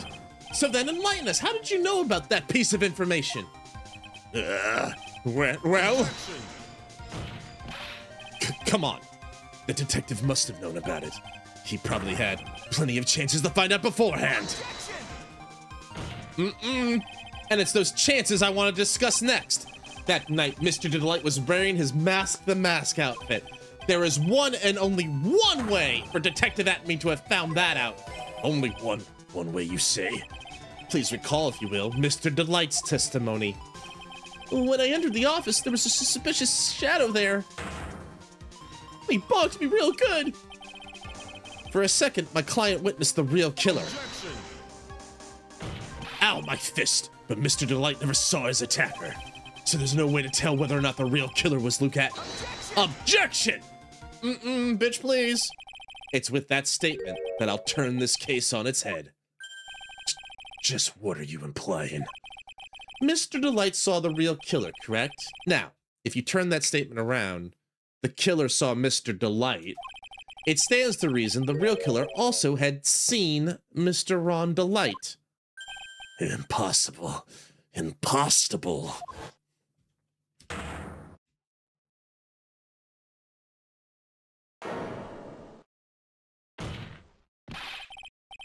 Detective Atme, you saw Mask the Mask at the murder scene that night. You saw him when you killed Kane Bullard and assaulted Ron Delight. That was the only way you could have known what Ron was wearing. Is there an earthquake? Or is he exploding? Something's happening. Oh. He's charging his laser!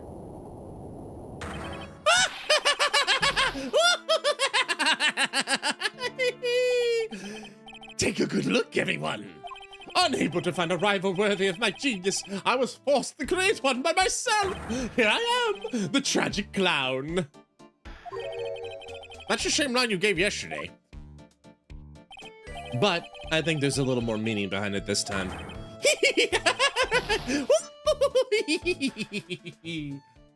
Yeah, he cray. He did kill somebody, so he's a little mentally unstable. What an awfully complicated incident. Kane Bullard was blackmailing Luke Atney, who in turn was blackmailing Ron Delight. And upon killing his blackmailer, Luke Atney tried to frame Ron Delight. He then claimed to be guilty as Master Mask in order to escape his crime.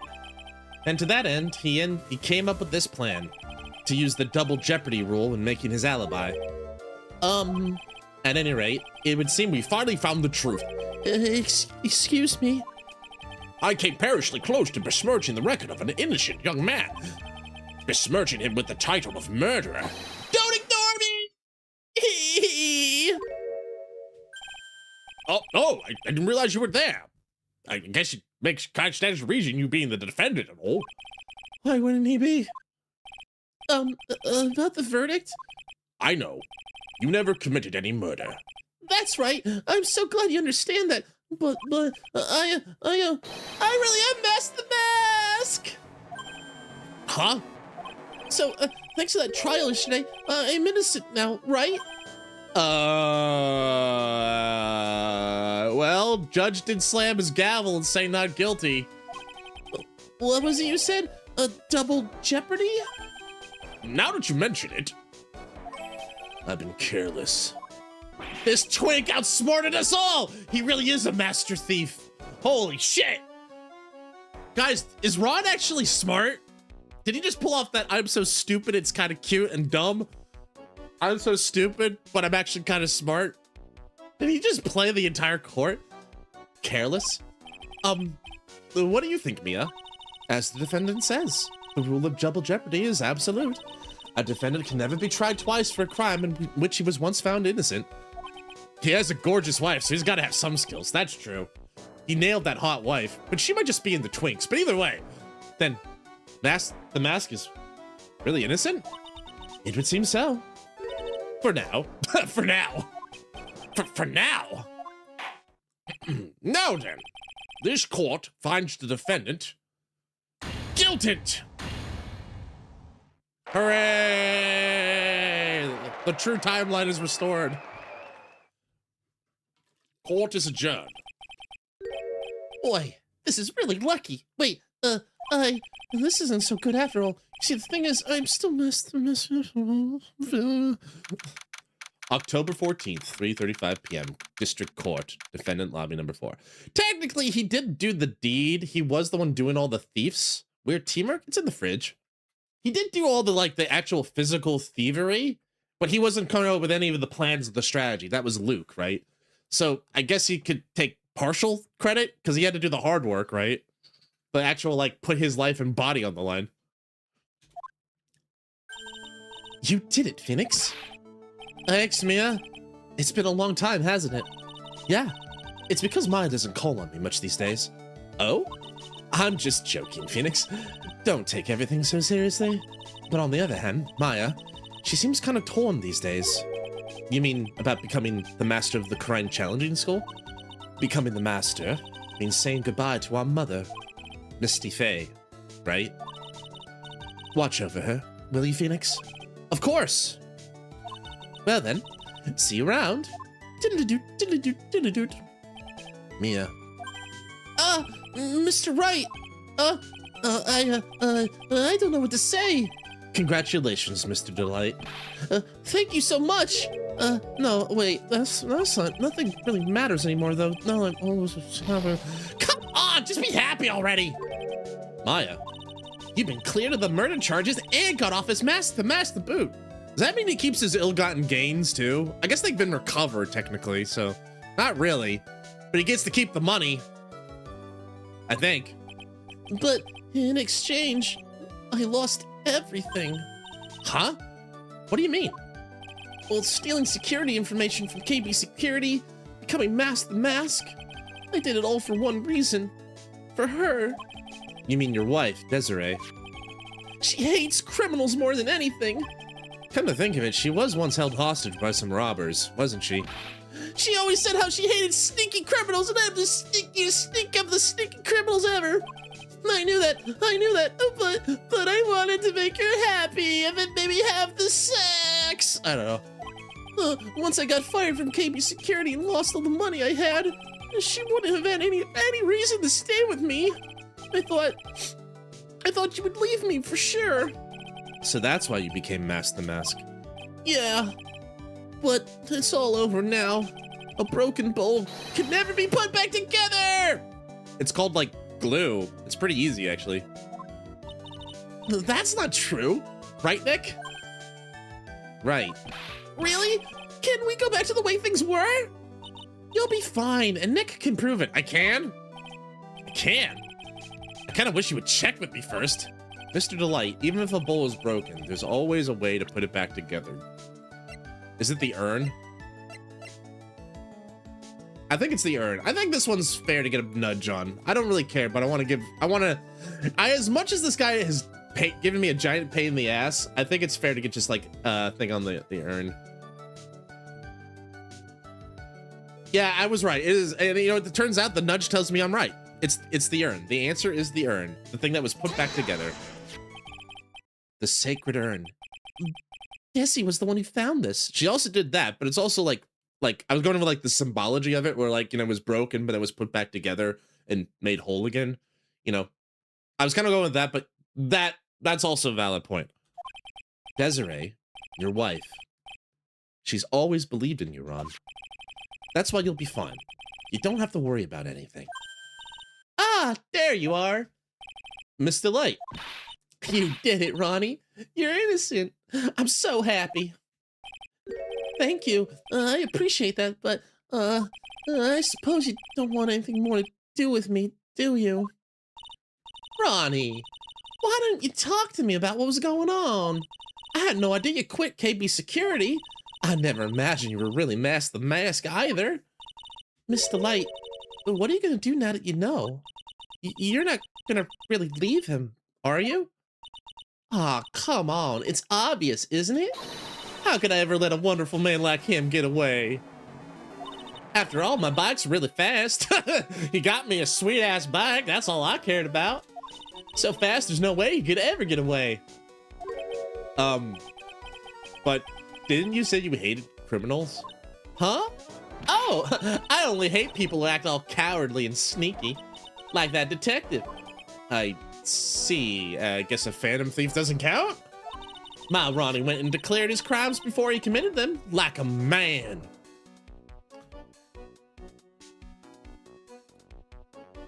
Ron, I swear to God, like, you got a woman. You better not let her go. You hear me, Ronnie? I don't care. I don't care if you have to be a barista. I don't care if you have to, like, go to, like, rehab. I don't care if you have to go to community college at night. You find a job and you keep this woman. Do you hear me? I just love a man who's so chivalrous. Chivalrous? I mean, phantom thieves can be chivalrous. I knew I was right about you. Every day I spend with you is filled with thrills and excitement. Bessie. Desiree, you really do love Ron, don't you? Nicky boy? Yeah? I'm really glad I asked you to defend my Ronnie. Thank you so much. I'll never forget what you've done for us. Well, take care of yourself. You too, Nicky boy. Look, I can feel my face going red. Mr. Nick! Mr. Maya! Congratulations! Uh-oh, talking about bad timing. Mr. Nick! How could you, with another man's wife, in front of Mr. Maya? I'll never forget you, never! Ever! I'm dead. He's dead. Phoenix is fucking dead. So just as the case came to a close, so too did my consciousness. Ron said a broken bowl can never be put back together. But I know that's not true. I mean, just look. Aww. Here's a perfect example of one that was put back together even better than before. That's cute. Phoenix is just somewhere on the bed, just like in the corner, like steam coming off his head. Just dead. He's fucking dead. Oh my goodness gracious. With that, we finally finished case 2. episode has been added. Episode 3, recipe for turnabout. That adorable, except Phoenix is dead. I'll save my progress up to this point. Oh, it goes right into episode 3? Shit. This court sees no reason to prolong the trial. The case is extremely clear. I see no room for misinterpretation of the facts. It wasn't me. I swear it wasn't me. The evidence and testimony we've seen and heard are conclusive. The victim was alone at his table and he drank from that poisoned cup of coffee. No, you're wrong. I know what I saw. I saw.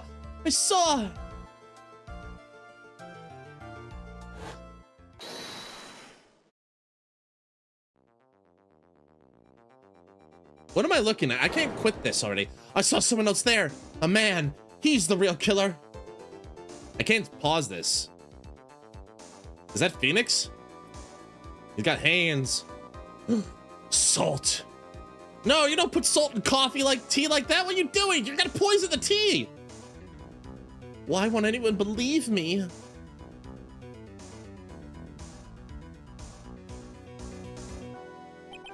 Well, I'd say that pretty much wraps this case up, wouldn't you, Mr. Wright? This court finds the defendant guilty. This court is adjourned. It's a bad dream. It's all just a bad dream. It's all just a dream. It was all a dream. All right. We can finally go back, and I think we're going to just come back to this next time. We'll resume that next time. But I think it's time for us to go call it for now. I don't think I got the time or the patience to get another case in, but we finished it. Another case solved, thanks to the brilliant detective work of my brain at 5 p.m. On a Friday. But I hope everyone had fun. It was great. Jupiter on YouTube side, it's great to see you. Thank you for being here. And all the other people watching on YouTube, thank you so much. I greatly appreciate it. We'll be back here again till next time on Merc's Game Night, which will be tomorrow and technically in the morning because I'll be playing Fields of Mystria. We're gonna have a nice, comfy, relaxing time there. And then I think early in the morning for people who will be on Twitch, I might be around with Boca and Coco to do a big walk. We're gonna have a big walk. So hopefully we'll look forward to that as well. But yeah, let's do some quick roll call. So again, Jupiter and everyone on YouTube, thank you guys for hanging out with me tonight. I really appreciate it. And then on the Twitch side, we got Snow, Lurvin, Dev, Atchvi, Soup. Let's see, Wool was here earlier as well. She's probably getting ready for her stream or even starting. We got Shizuka. I hope she's doing well as well. And I don't think Cass made it. Oh, and Dreamer, of course, Dreamer. Well, thank you guys for being here tonight. I appreciate it. I really do. Let's get the social stuff out of the way for everybody. And then on the YouTube side, let's go find ourselves someone to say hi to. But I think I already know who I'm going to say hi to tonight. If I can type correctly, that is. All right, let's go say here. Yeah, we're gonna go have some fun with our good, very good friend Wooly. She just started. Let's go show her some support. She's doing something interesting tonight. She's gonna be doing a hire me. I am V good actor. I'm guessing V stands for very. All right, everybody, we're gonna start the raid and we're gonna go say hi to Wool. So as the YouTube side again, thank you guys for hanging out with us tonight. We'll see you tomorrow on Saturday for Fields of Mystria. On the Twitch side, you guys have a great night as well. Let's go say hi to Wool, have a good time with her. But until next time, you guys, take care of yourselves, take care of each other. Take Toku, itekimasu. See ya.